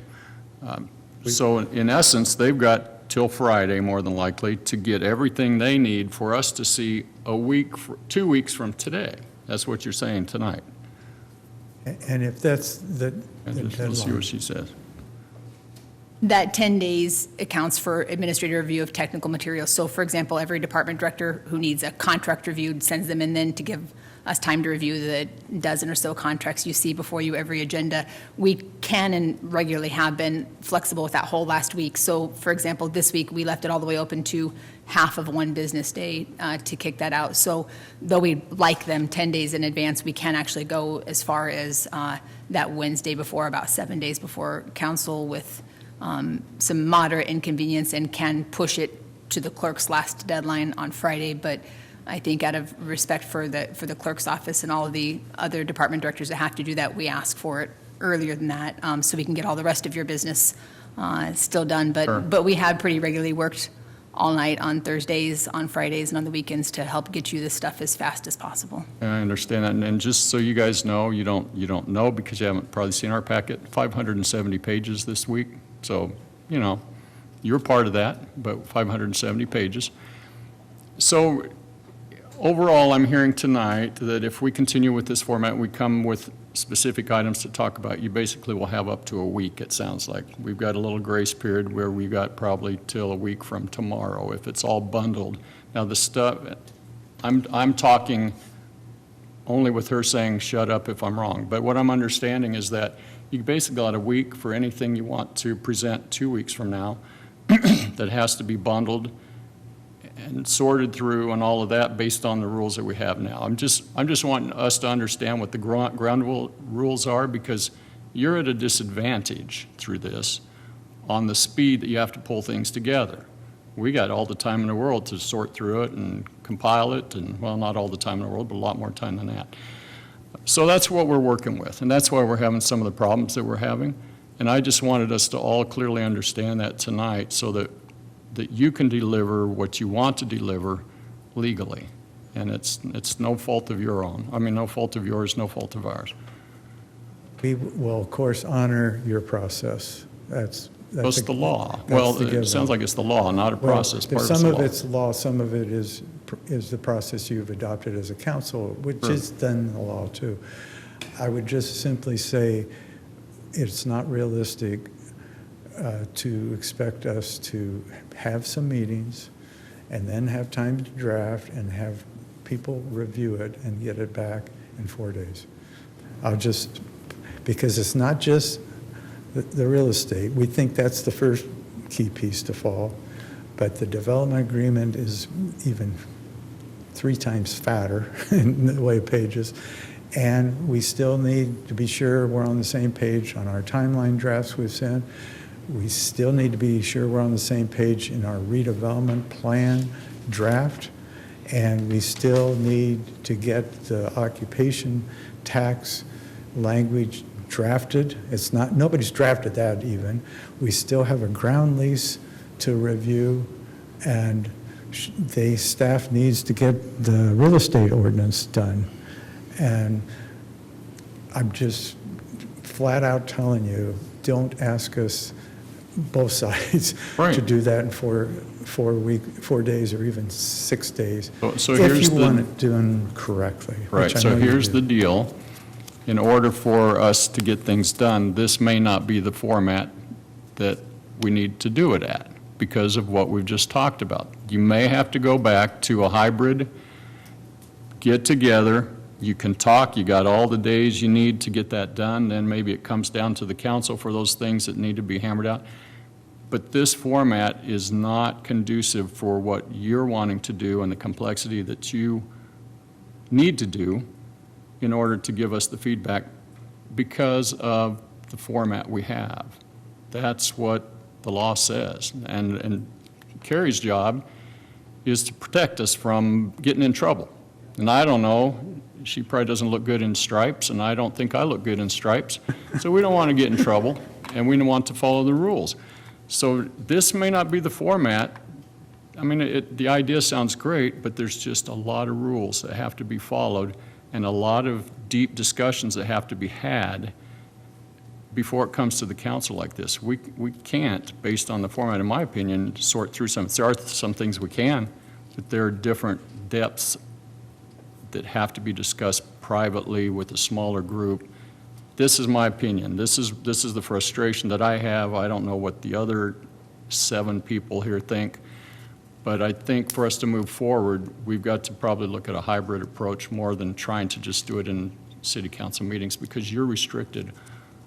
But at the same time, staff's not making any recommendations. You're not doing what? My understanding is staff is not making any recommendations.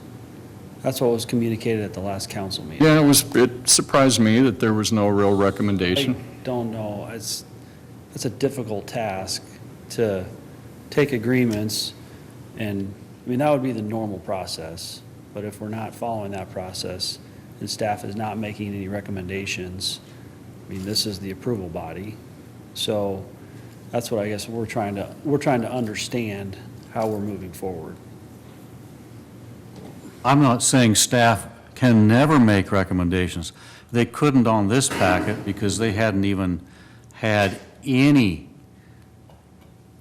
conversation with Mr. Seacrest on what we got tonight. So staff believes that some of the things, and you can hash this out, that's being proposed are probably unlawful. You can talk to them about that, but they can't make a recommendation if they think something cannot be legally done.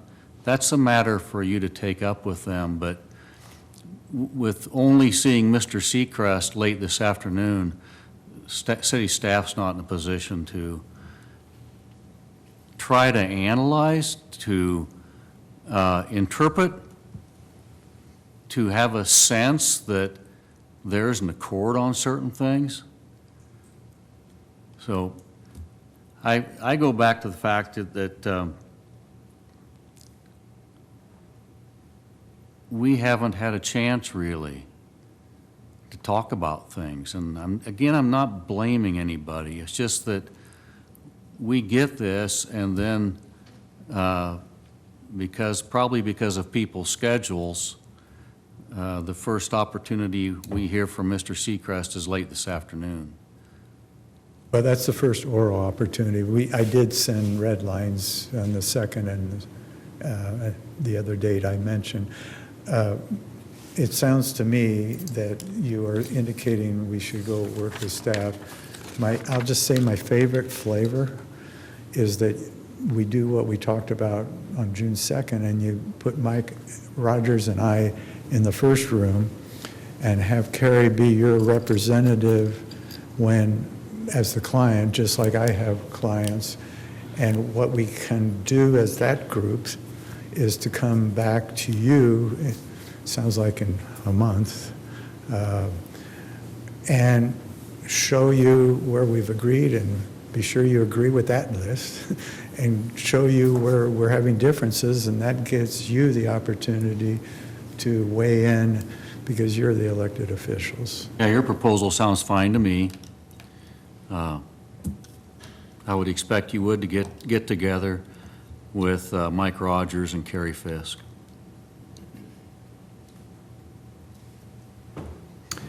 Anything else we could address Well, tonight? Mr. O'Neill asked to speak. Thank you, Mayor.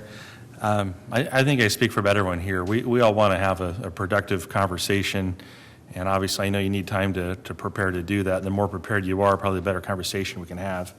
I don't know the whole meeting schedule off the top of my head. You know, if 4 days is enough time, maybe we need to look at scheduling a special meeting again, potentially two. I can't remember what all dates we have open, but this is such a big project, and you know we're getting pretty far down that runway. I just want to make sure if you guys get to the point where we're ready, that we could accommodate you, make sure you have enough time. Let's do this. Let's internally have our group, and let's us talk about what we feel, given the volume of paper, where we think we can project, and if we can do it faster than a month, we ask the mayor or whoever, can we have a special meeting? And if you're willing to do that, then that gives us another flexible tool. And I just might have a little other words I want to say here too. I just want to make sure a public-private partnership, no one wants it to be a trip to the casino here.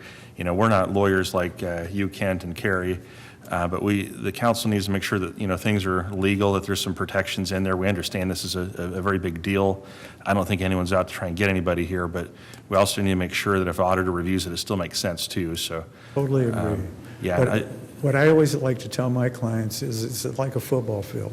The legality is that when you're playing at the edge, and sometimes you have to play at the edge for creativity, but there's a lot of field in between, and that's where we need to be able to play the whole field and be sure we keep you out of trouble. We don't want trouble.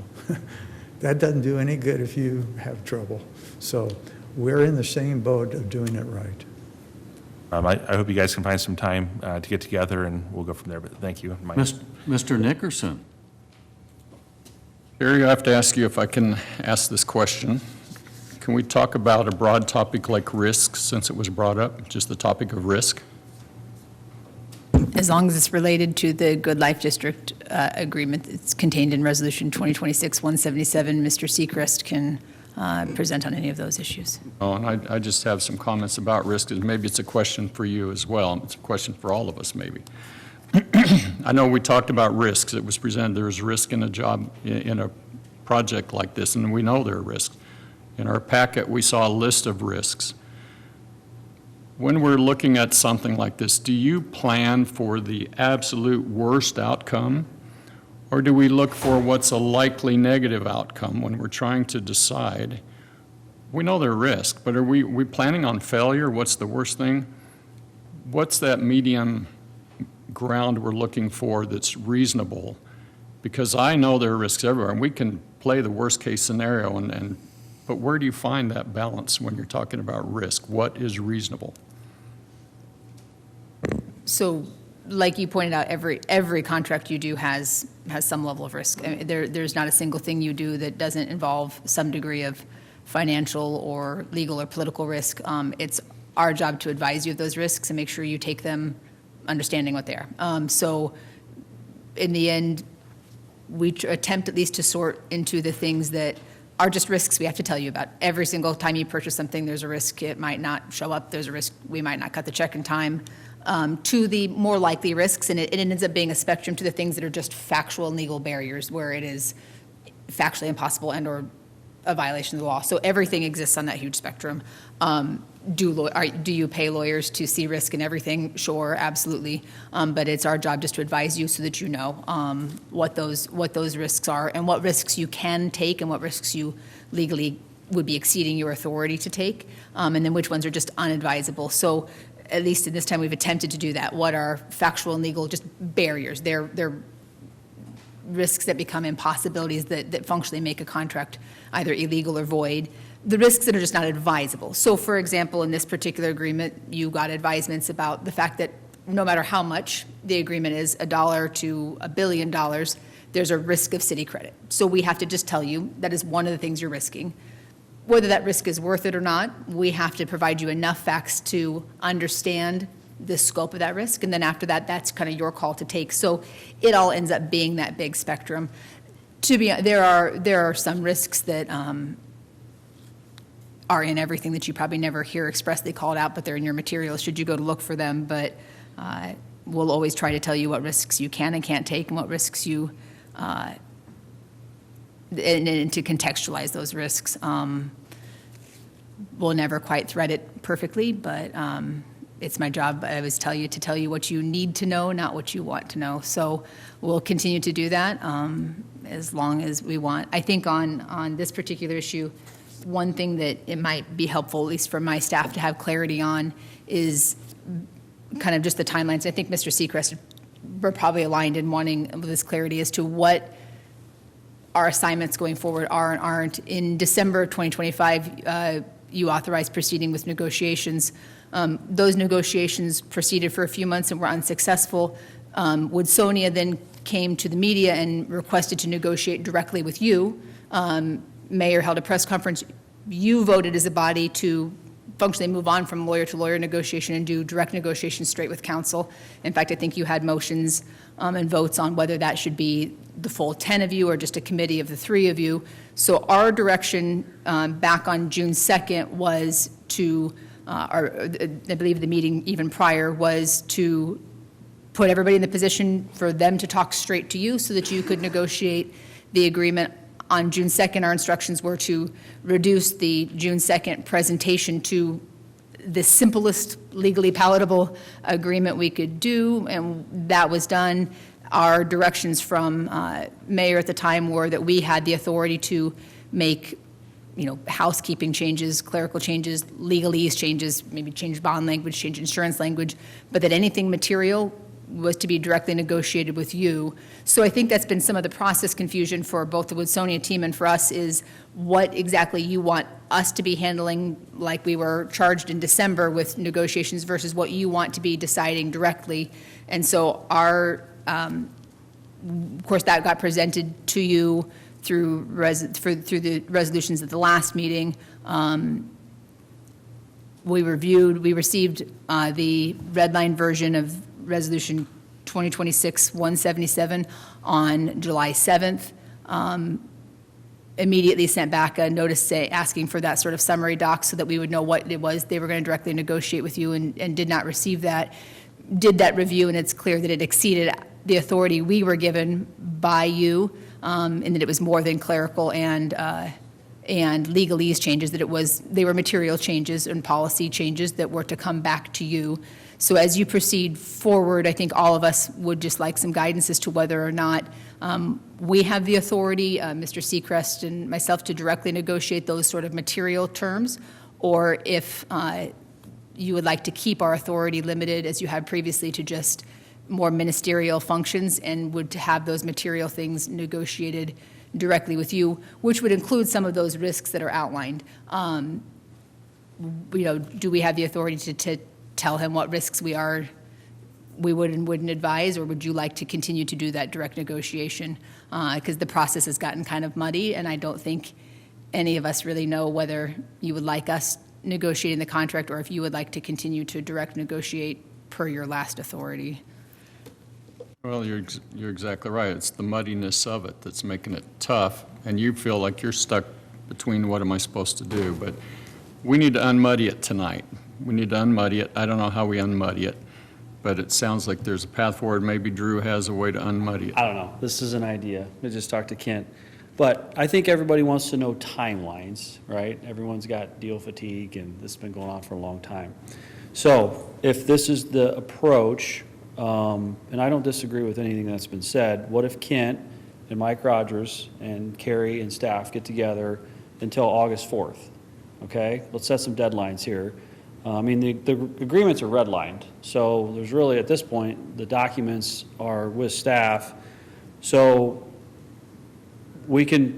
those parties can work together until August 4th. Whatever is unresolved, why don't we put that in a summary document that's given to staff, that's published in the council packet, and that's presented, I think, there's a council meeting on August 11th, right? I just want to make sure I'm speaking correctly here on dates, but. August 4th is a city council budget session, and 11th is a city council meeting. But I'm saying, we wouldn't present anything. I'm just saying the parties, Pat, would negotiate until August 4th. And then at that point, it's just whatever's unresolved is unresolved. We put that in a summary and we come back before the council. That's kind of this hybrid. But your summary will have to be presented a week before August 11th. So you'd have to have it ready by August 4th, submitted, or a little before that. Correct, to make it on the August 11th council meeting. Yes. Yes. Okay. Yes. Well, I guess Carrie was asking, she's been told, do this, don't do this. She asked for clarification. Who gives her that clarification tonight? Well, the council gave clarification that the council wanted to negotiate directly. But I never understood that to mean that Woodsonia's legal team could not meet with our legal team. I never understood it to be that restrictive. I had understood the council wanted to be involved on material decisions, which the council should, but there'd still be discussions between Mr. Seacrest and city staff. To the extent city staff was confused about that,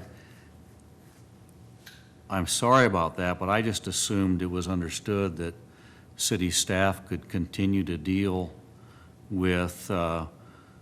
Seacrest. But in this instance tonight, I don't think it was a refusal to meet with Mr. Seacrest. It was just the fact that the first time our people could get together with him was late this afternoon. And then they were able to sit down, but not for long.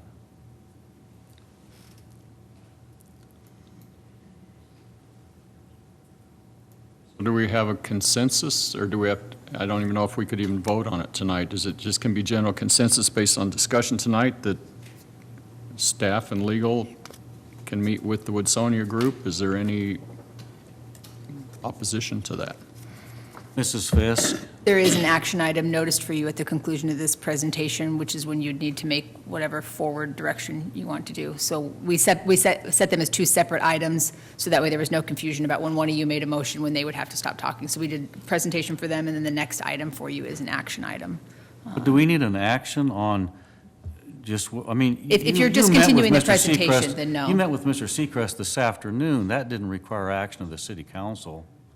No, if what you're wanting to do is just continue their presentation till that August meeting, that could be done by a motion to continue. If you're wanting to do a action item to somehow change the authorizations previously, that would be the next agenda item.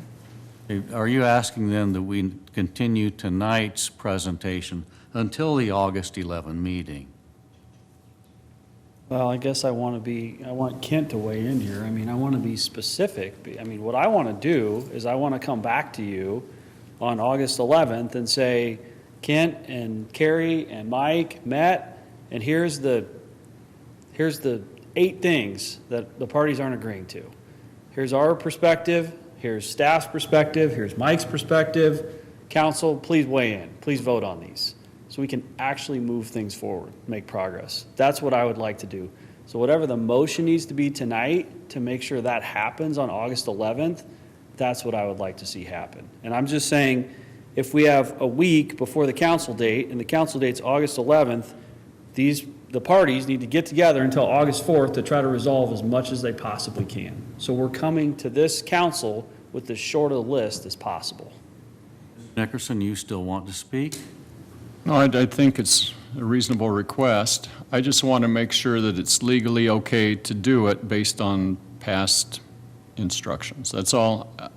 To me, it makes sense, it's common sense, but I don't know. I feel like we get hung up on wording, on, like presentation. I don't want that to be confused. I want to come on August 11th and I want to talk about what the open issues are. And I don't want to call it a presentation and then suddenly we can't talk about what we want to talk about. That seems very counterproductive. I don't want to do that. So however it needs to be written, however the motion needs to be suggested, approved, that's the intent. And I would suspect council would agree with me here. Mr. O'Neill? I'm sorry, Mr. Nickerson, were you done? No, we have to see where this is going to go to finalize it so that we I can didn't help mean to cut you accommodate off, that. Nope, we're fine. Mr. O'Neill? I just want to add on a little bit too. So I know it was mentioned by Mayor earlier tonight too, that it's okay for Kent to talk to the legal staff here and Mr. Rogers. And I know there's so many complicated things, and obviously anything that comes to council, I think would still have to have the review of the legal team, the administration here as well. If we need I think it makes sense for you guys, you obviously need to talk. Like I said, we are not lawyers, we need that review still done. Carrie, you're still saying that we need a motion to allow you guys to have discussions until the August 4th, or you have the ability to do that in a limited capacity now? Obviously, council would have to approve any substantial changes, but you could at least discuss with them. I think our request would be just for some level of clarity, because this is the exact discussion we had about 2 months ago, which was what items do you want to directly negotiate versus what you want to hand to us. And the instructions were fairly unambiguous that Woodsonia had requested the chance to directly negotiate the material terms with council. Council had accepted that. And now this would be a material change basically back to December of 2025 to just letting the lawyers negotiate it, which if that is what you want to do, that is fine. We just need some clean clarity so that way when that happens, if we hit another impasse, council knows exactly what we're doing and not doing, what you're still controlling and not controlling what's going to come back to you and not come back to you. Because we've been operating under the unambiguous instructions that you wanted to direct negotiate this with Woodsonia, and Woodsonia wanted to directly negotiate with you, and to basically not have the lawyers there. As far as the legalese, we can fine tune the legal boundaries. There's in any contract there are things we can change that are there. If it's identifying these material policy barriers, the ones that stalled negotiations out about 6 months ago, those have not changed and still require council to make those policy recommendations. And in fact, they probably have regressed again in the newer versions. I can tell you ahead of time that what we presented back through and that you voted and approved 2 weeks ago represents the bare minimum legal commitments, bare minimum legal obligations of Woodsonia that are compatible with law. There's some of the requests that have been presented to us that are just flat factually impossible. So I'm not particularly optimistic about our ability to negotiate 100% document back to you. So if you could just make it clear what it is you expect us to negotiate and not, that'll help us avoid not just being back in the same exact place on August 11th and having you frustrated that you're not getting to make these material decisions that keep getting put back in front of you, then keep getting moved back to direct negotiations. When direct negotiations stall, they keep getting put back in front of you. And we've been stuck in this feedback loop for almost 9 months now. And to be honest, we just want clear expectations from council as to when this feedback loop needs to come back to you to make decisions, and when it's up to us to continue to negotiate in circles. I think there is clarity that city staff and Mr. Seacrest will negotiate those points that you believe it's advisable to agree upon, and then any points that city staff or Mr. Seacrest believes are ill-advised for either side, or, they come back to council then if there's things where there's a conflict of opinion between Woodsonia and city staff, then that just comes to council on August 11 for a public policy decision on how to proceed. I guess one thing to add is, could the focus be around, and I agree it's not it was a summary, but could the focus be that the terms are consistent with the June 2nd MOU? That way there's some directive that staff has and Kent has to base some of these changes in the documents off of. Does We're not that trying to renegotiate the whole deal, but what you approved Right. on June 2nd, that is the objective of these two parties, to reach a document that memorializes that, so staff knows the target, and Kent knows the target they're working towards. Well, I That's think the intent is to hew to the terms of the June 2nd critical component list. I think that's what you called it. And that's what we put in the, pardon? We put it in 23rd. On the 23rd, that's what we sent to you. We formalized it and sent it to you. So I think the intent is we hew to that unless, and we stay as close as possible to that unless there's a new left field idea that makes that impossible or unworkable. But obviously, when you presented on June 2 with your list of critical components, we put those in agreements and sent them back to you on June 23rd. And that was by vote of the council. Right, and so I think we've responded to those with additional comments and clarification, and I think, and Kent can chime in, I think that's still consistent with the June 2nd terms, but there were certain things that weren't addressed and that need to get addressed, and so that's where the attorneys can talk, and if they agree, great, then the language stays. If they disagree, then I think it gets called out and it gets brought to the August 11th council meeting. That's my understanding. Okay. Mrs. Fisk, does that clarify it? Mayor, that the resolution 2026-177 was the legal version of writing down what all the terms and conditions of the MOU are. In fact, I literally just copied and pasted some sections of it. It's so mirroring those prior agreements. So that is what was approved by council, was the written agreement there. So that's already been accomplished. They sent their red lines in, and as your packet indicates, we've already done that work to identify where, definitely not an exhaustive list, if you can believe that's possible after 5 pages, but where the factual barriers are, the legal risk barriers, the policy calls are. So we've already given an agreement consistent with that, those MOU terms to the maximum legal extent. I'm just not sure necessarily what we wouldn't have already accomplished as far as getting this back to you to make those sorts of calls to identify those risks and barriers.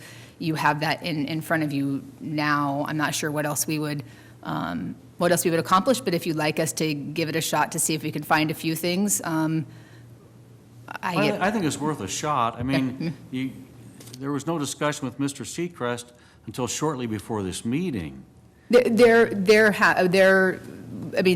agreement was presented to you all 2 weeks ago, to the public, to Mr. Seacrest at the time. Mr. Snyder, I think, appeared and told you that they'd been through it a bit. I think his description was that they'd ran it through ChatGPT and it was acceptable, but needed Mr. Seacrest to have more time to look at it. Mr. Seacrest sent us back a red line version that materially changes what was there on June 2nd in some aspects, adds some detail that our instruction from you was to remove. Our instruction was to simplify the agreement. There are complexities added back into it, and there are just some, we can negotiate style, but we can't negotiate facts. And so those calls are back up in front of you now. We can continue to negotiate the portions of it that are legalese and that are technical in nature, but there are policy calls that council will have to make before this can be turned into an actionable agreement. And there are some factual and legal barriers that no level of negotiation will change. Cash balances in hand, the requirements of law, audits, schedules. So there are just some barriers we've hit now that are just not factually possible, no matter how many hours of negotiation we spend. And so I just want to make sure that the expectation is clear to council that we are back where we were 7 months ago. And as we've saw previously, those 2 weeks of extra negotiations, maybe they'll make progress, but we don't want anybody to be surprised if on August 11th, we're back with functionally the same list that's in your packet today for your consideration, in 2 weeks. I understand there's no guarantees, but. As long as those expectations are clear, that's Right. fine with us. I think the expectation is some public policy questions. And I'm not sure we've ever, either side has articulated clearly those public policy. And we could spend time working on that, as well as, okay, here's the public policy question, here's our view as to good public policy, and here's the city's best view, staff's best view, and then you bring that to you. Of course, we've got to be legal. That's not what we're talking about.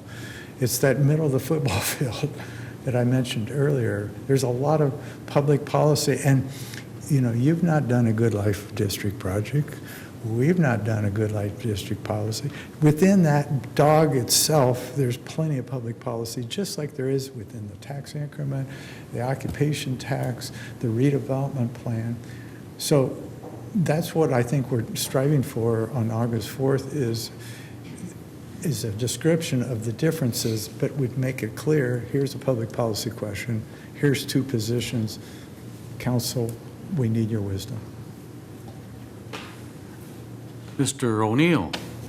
I agree. I think there's 2 different types of issues. There's legal issues, and, you know, the city obviously can't do something, get put into a legal contract, and that's something that we need our legal team to advise us on. Then there's the public policy decisions that are more substantial that, you know, maybe it's just more of a risk call of what's the risk tolerance for council or whatever. But I think you guys still both need to keep talking, and we have to have a really productive meeting.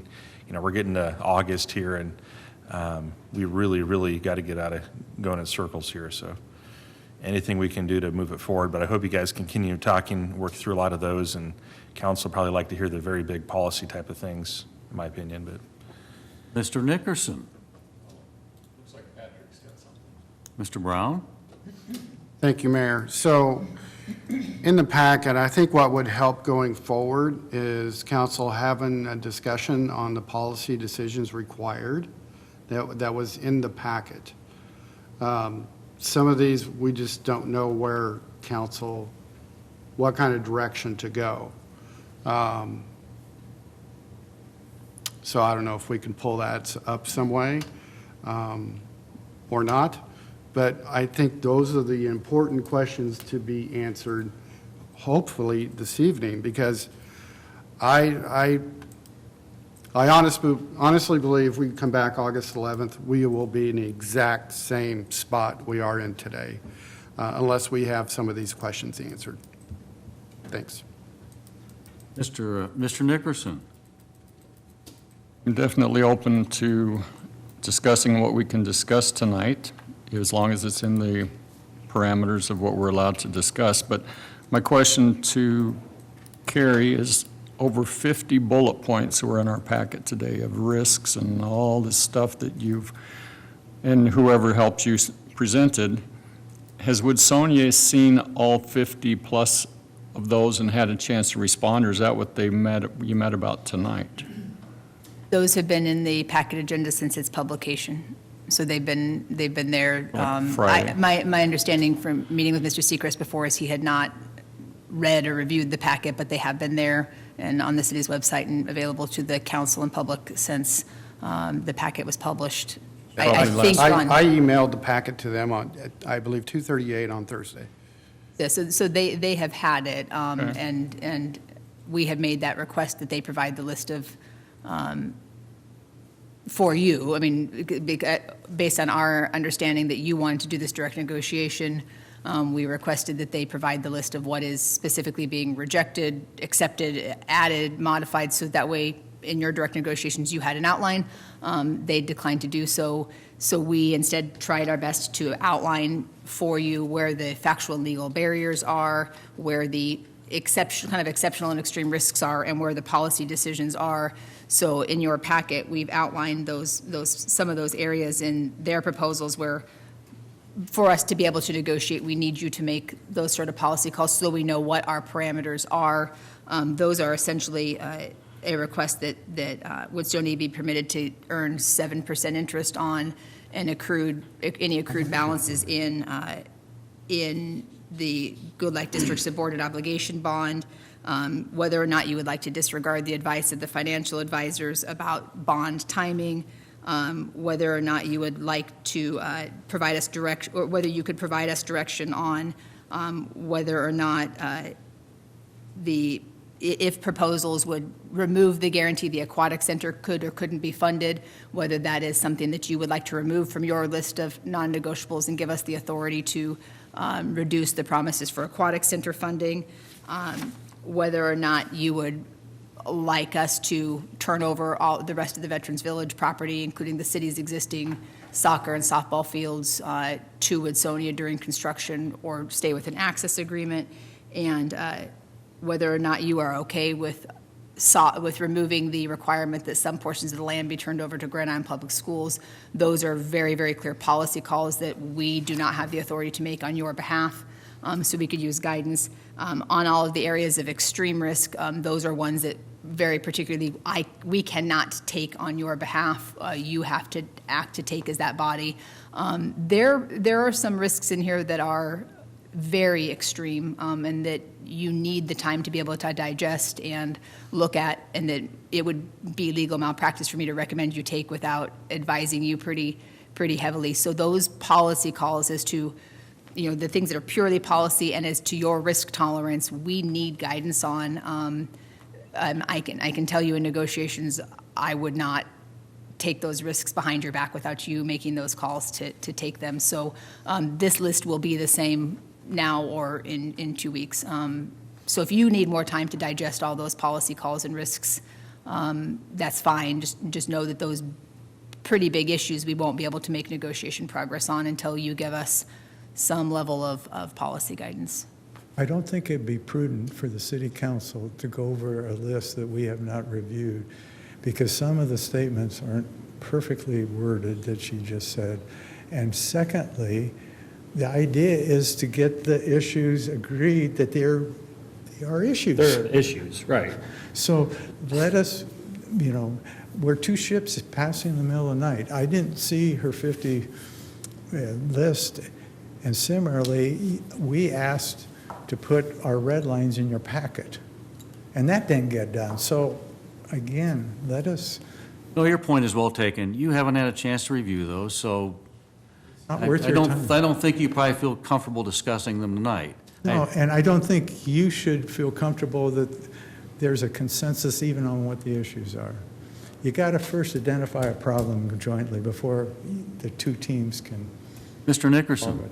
Yeah, I would just say one of the things Carrie just said is you need the time to digest. And we need, some of these things she mentioned, some pretty deep stuff. I don't know how a council of 8 is going to come to grips with some of those things tonight.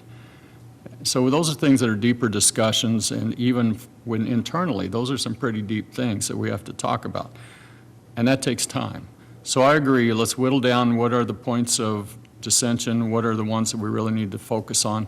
It sounds like you've got permission through the administration and any confusion that might have been there to meet with the people that we need to meet with, because you can't meet with all of us, and you shouldn't meet with all of us, to see what we can get. So I think we can get some progress, and I'm not sure what our motion needs to be, but we may need Carrie's help to make sure we have the right motion going forward to allow this all to take place, and make sure that whether it's a presentation or recommendations or finalization or whatever those key words are that can be discussed on August 11th, we need to make sure that that terminology is correct so that there's no hiccups that night as well. Can it be a motion to address any and all unresolved issues between developer and staff relating to anything pertaining to Good Life District. I'd leave that I don't up want to to get our caught on, well, attorney. we can't talk about some document, or we can't, this needs to be an open discussion. I We need to agree. make progress here. We need to be able to talk about whatever we need to be able to talk about. On So the things again, that are that's why I want to make sure policies, this motion yeah. is broad enough that we can talk about what we need to talk about. Right, and things that are policies from this group really have to be almost discussed separately from your stuff, because, I mean, whatever that is, because we got to know. We need to know some of those things, which way do we want to go on some of that? I assume at times staff brings you agenda items and how it's worded. You don't always vote ahead of time on how you're going to word something on an agenda. I think part of the August 4th deadline would be to word the agenda item for you as well as the issue list, as well as each party's position under each of those type of issues. So we should be able to work as a team to get the resolution so it's broad like you need, but yet it allows you to be sure you're staying within your bounds. I couldn't agree more. And I would just, again, caution you all, follow the law, timing. I mean, it's new rules. You said you haven't done this before, you're right. And this open meetings thing is its own animal, and we have to abide by that. So please hit those deadlines so that we don't have any of this tonight. Appreciate that. Mr. Hossie. Thank you, Mayor.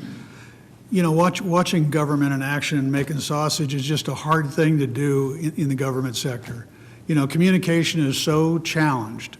You know, the process of communication about simple things is just so challenging in this environment. I supported before a committee of 3 council members, but however, only because they're more nimble, and then they can get to the bottom of stuff, and then we could bring to the whole council and go through all of these hurdles through in front of everybody, not to stop anybody from seeing anything, but to be more nimble in our discussions so that we can actually communicate better and more effectively. So I've been a supporter of that. I would still be, no matter what the format is, I still would be supportive of a couple of council members being in these meetings, whether it's with staff or whoever, just to help facilitate from a common sense elected person's position, understanding there's legal people, there's other people in the room. I still think it's important that as several council members, whoever they are, be in that room when these discussions are going on so that we can help get through all of the challenges of communication. And they are numerous, and this sausage-making process is difficult in a public setting. You know, so I think that's just hoping to get to the result for all of the people of Grand Island in a much more efficient manner. I just think it'd be helpful to have a couple council members in all of these communications. Mr. O'Neill. I just want to clarify one other thing. So the packets usually come out, Thursday afternoon, sometimes Friday afternoons. So the agenda can be amended up through Monday afternoon, correct, Carrie? That's the latest time I think you said? It's at 24 hours. The Open Meetings Act says 24 hours before the start of the meeting, so technically up to 6:59 PM on Monday is when it's legally possible. Now, remember, you don't have clerk's office staff here a lot of those days. Gotcha. Yeah, just something to really keep an eye out when those are published. There's not a lot of time to make any tweaks to that, but it's not completely impossible. Thank you. I think we have a consensus. This was a presentation tonight. Is a motion necessary? On the next item you have in front of you, That which says is the potential action. Yeah, so if the goal is to kind of go forward to pursue other amendments to the Good Life District Agreement, right now you have Resolution 2026-177, which has been voted, approved, and authorized. If I'm understanding council's kind of desires directly, which is to go forth and have some more private negotiations, I'd recommend in the proposed motions, one of the noticed motions would be to temporarily rescind you mayor's authority to execute the documents authorized in Resolution 2026-177 until such time as further amendments to the agreement can be made and authorized by council. So that would functionally serve to continue it and pull back that previously authorized resolution. If you don't do that second action item right now, the old agreement is operative and has been adopted by council. So Okay, so a motion to rescind Resolution 2026-177. So 9B, correct? Yeah. Right? There's a list of different proposed motions, whether it's to totally I rescind know, it. but I'm or- reciting what you just said. You Yep. said, you recommended a motion to rescind Resolution 2026-177. To rescind your authority to execute it, yes. Okay. Did you get that? Is that the purchase agreement, or which one's 177? Because it was my understanding at our last meeting, the resolution, Mitch and I talked about this, was intent. We talked about this extensively. It was intent, and that's what was explained to me. That was at our last public meeting. And the council said you will get an opportunity to provide feedback. So it doesn't seem like that's what's consistent with what our last council meeting was. I think what the point is because there's going to be additional discussions, we're rescinding that resolution because there's going to be additional discussions.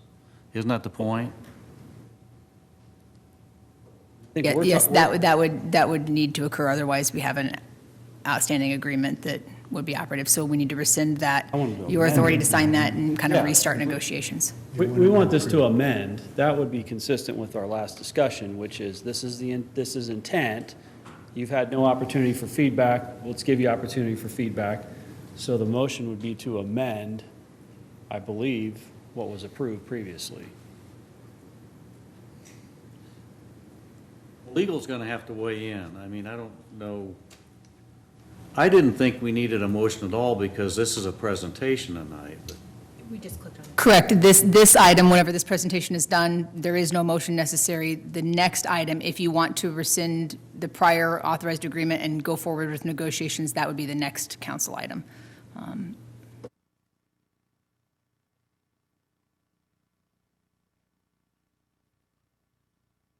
To move on from this one, we just need to know when Mr. Seacrest is done presenting. I think we're done presenting. I think you're done listening.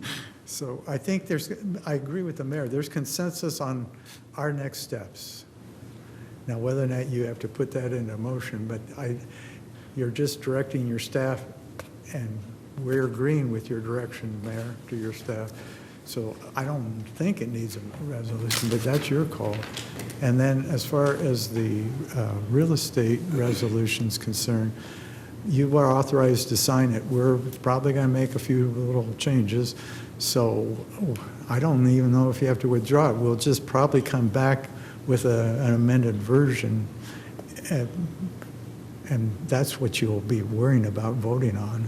I want to add one thing. I do think, Chuck brought up a really good point. I do think it would be helpful to have a couple council members in these meetings. I don't know if that needs to be part of your motion, so you can make sure that happens, but I do think that would be really helpful. I'm opposed to that until I talk to my legal team, because during negotiations, there's a lot of what I consider confidential legal analysis that gets discussed, and I want to make sure that we protect the city. So I need to look at that. Mr. Nickerson?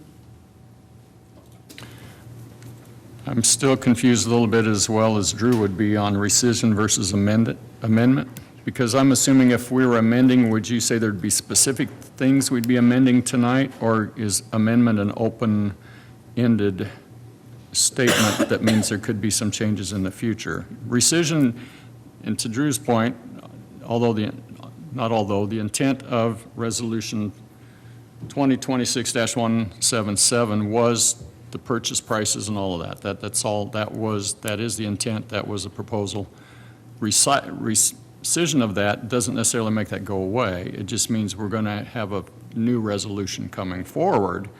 So is that, nope, that's not the case. So how do we get this right? At your last meeting, you voted on two separate resolutions. One was Resolution 2026-176, which is a resolution to make an offer to sell the land at Veterans Village.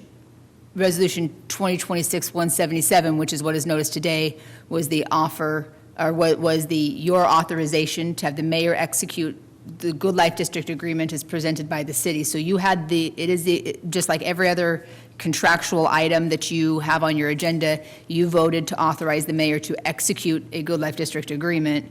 So I do think that to Mr. Snyder's credit, there was some confusion by some comments at council as to whether there was just a spirit of intent on the Good Life District agreement or a firm offer, but unambiguously what Resolution 2026-177 did was authorize the mayor to execute a contract. So as of right now, Woodsonia could sign on the line and the city would be bound by what got passed 2 weeks ago.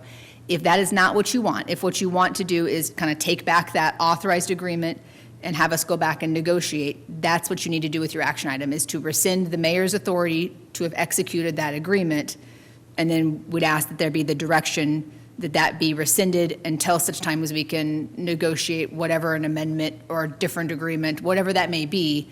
But first steps first, you've already voted to authorize the city to enter into a Good Life District agreement. If what you want to do is take that authorization back, that's what that motion needs to be. So in that last item are a variety of options for you to stick with it and at a deadline, to rescind it and move on, to temporarily rescind the mayor's authority while we sort things out. All of those options are there, but to amend it, to what you're amending now is just his authority to sign that document as presented, not the actual core of the agreement. Frankly, noticing changes to a contract at that level of nuance is very difficult under the Open Meetings Act, which is why typically these negotiations, procedurally it's different to have them proposed in front of all 10 folks, is because Open Meetings Act notices for the public are very, very difficult there. But if what you want is us to go back and negotiate for a few more weeks, in your packet for this last agenda item, the proposed action items, the last of the proposed motions would accomplish taking back the mayor's authority and sending us off to negotiate for a few more weeks. Okay, so rescinding would be the proper term. I believe the clerk's office has that exact language that we can read back to you if. It would say, potential action related to amend Resolution 2026-177 to temporarily rescind the mayor's authority to execute the Good Life District agreement authorized by the resolution until such time as further amendments to the Good Life District agreement can be made and authorized by council. So she just used the word amend. Potential action related to amend Resolution 2026-177. Do you want amend out? You would be amending that old resolution to, right now that resolution says mayor may execute the document. You'd be amending it to remove his authority to execute the document. Okay. That is what you'd be accomplishing. The rest of it would simply be giving us that purpose statement to say until such time as we can bring you back a different document. So it meets the criteria. It sounds like it does. Mm-hmm. Okay. Is there a motion?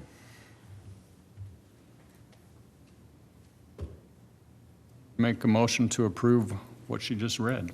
All right, and is there a second? I'll second.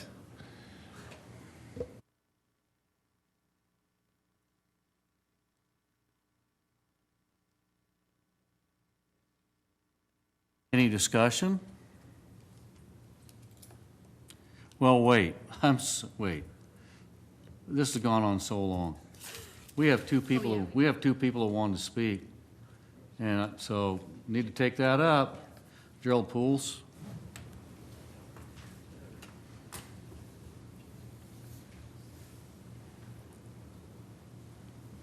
Thank you, Mayor, Council, and everyone. And I may be out of line, maybe I'm too late or something, so before you see blue and red lights flashing and the stripe thing comes up, stop me.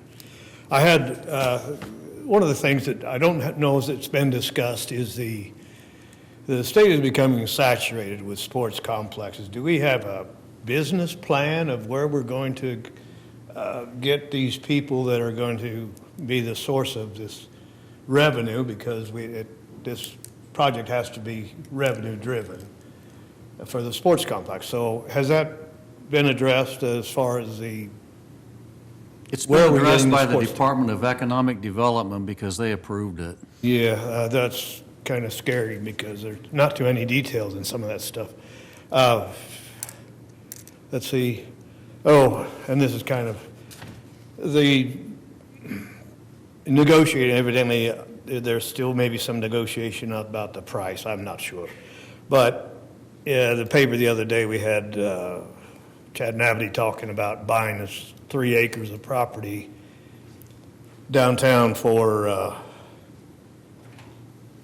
$460, it's like $150,000 an acre, and I just, silly me, I added that, if the Woodsonia property is 225 acres. At that price, this would be a done deal. So I would suggest maybe hiring a real estate agent that's as good as the one that sold that property to Chad, because she struck a hell of a deal. And that kind of goes in hand with the Fauna Park, the State Fair, when they bought the 20 acres of veterinary property there for $4.15 million, which is over $200,000 for a single acre. So, again, it's this negotiation thing. It's like, you get that kind of money, this is a done deal. This would all be back against it'd be yesterday's news. I also wanted to ask a question, and I think, Chuck, you're the honcho or on the financing. Now, when the city passed the sales tax in 1989, the 1% sales tax, half of that, the ballot language said it's supposed to go for property tax reduction. And then when we did the sales tax, half a percent in 2004, half of that was supposed to go for property tax reduction. And I'm wondering now is, with this Good Life District, is the city still collecting that 0.75%, I guess, on sales that would go for property tax reduction and putting that into a restricted fund that would be used specifically for property tax reduction, or is the entire sales tax that is going to be collected, that is being collected from the Good Life District, is all of that going into the development of more Good Life District? Because I think that if it is, then the people that voted for the Good Life District probably weren't aware that this money, the sales tax money that they're spending at the mall or wherever, that part of that was going for property tax reduction. It didn't, the Good Life District didn't say anything about that. So I just wondered, are we still getting that 0.75% of the sales in the Good Life District now? Is that still going into a restricted fund specifically for property tax reduction? I can answer part of it. So in the first part, in the 1989, we actually, I think it was a third, I don't remember it being a half, but I'm just going from memory. I've got the ballot But either language way, here. there was a direct reduction in the property tax asking at that point. And so at that point, the property tax asking went down a number, and I don't remember the number. In the second point is, yes, half of the sales tax collected in the second half-cent sales tax. Now that one, but here's where the definition is challenging, is that when it says for property tax reduction, it didn't go into a special fund. It just stopped the property taxes from going up in the future. And so it did what it was supposed to do. It kept them down for a while. And as you notice, just in the last 7 or 8 years, our tax asking has been the same dollar asking for the last 7 or 8 years. And so what the sales tax is continuing to do today is to not raise the property tax dollar request or even capture the growth. And so it's in effect today and working today by those standards, Jerry. Yeah, the notes in the meeting talked about, okay, I try not to keep you too much later, but in both 1989, well, in 1980 it was defeated, but in 1989, the officials had promoted the 1% sales tax as a way to lower property taxes. It didn't say to relieve them or whatever.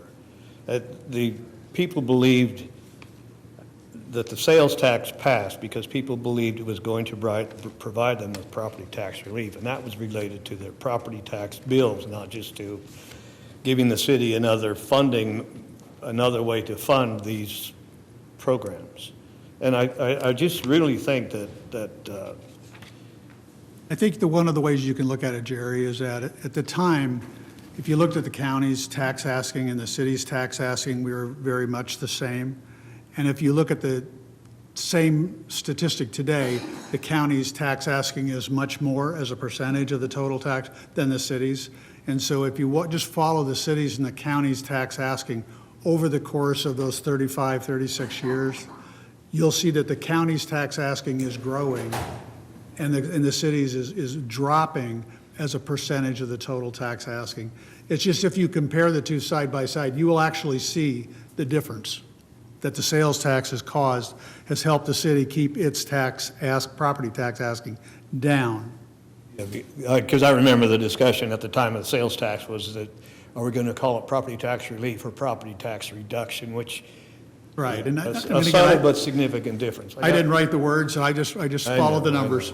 But anyway, I looked up Calculator Group LLC. They kind of keep track of sports things going up in Nebraska. There's like 24 that are going up in Nebraska. That's going to really dilute the amount of people that and you got to do something really special. And I don't know what you're going to do. Okay, so I got one more thing, is that when Kearney's put in their sportsplex, the estimated cost was 29 to 34 million, and the estimated cost was 29 to 34 million, and the actual cost was about 45 million. So what is the contingency for going over budget? What is it? Has that been looked at? So there's a couple things here that I really think should be part of this negotiating process. Again, the land sales, sorry guys, but it's $3 million for compared to what the city is paying. That's ridiculous. You know, the property tax reduction, if this money is all going to develop the Good Life District, then the people that have been expecting property tax reduction, people living outside of the Good Life District, are going to be disappointed. I just think it was crammed through so fast, there was not this discussion held, and I really think you need to do something about it now. Thank you. Mr. Brown. So the sales tax that goes to the Good Life District is state sales tax. So the sales tax that's going to the Good Life District, it's state sales tax. It's not local. So the state sales tax rate is 5.5. They're given 2.75% back to the Good Life District. So it's not really property tax relief, it's state sales tax, so it's not local tax. I was concerned about the city sales tax that was going to be used for property tax reduction. And Right, that's what I was that has wondering if nothing to is do with the Good Life District. Still going into the Yes, reduction fund. yes, it's still being used that way. Dave Vavracek.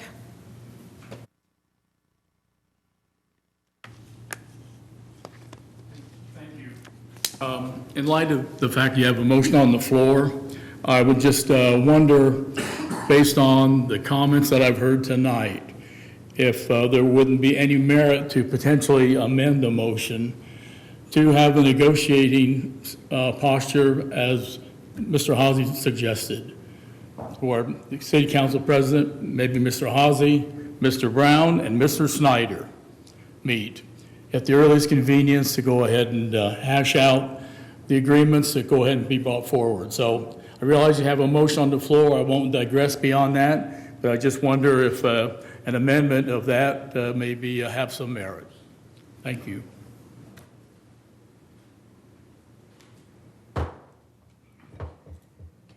Please vote.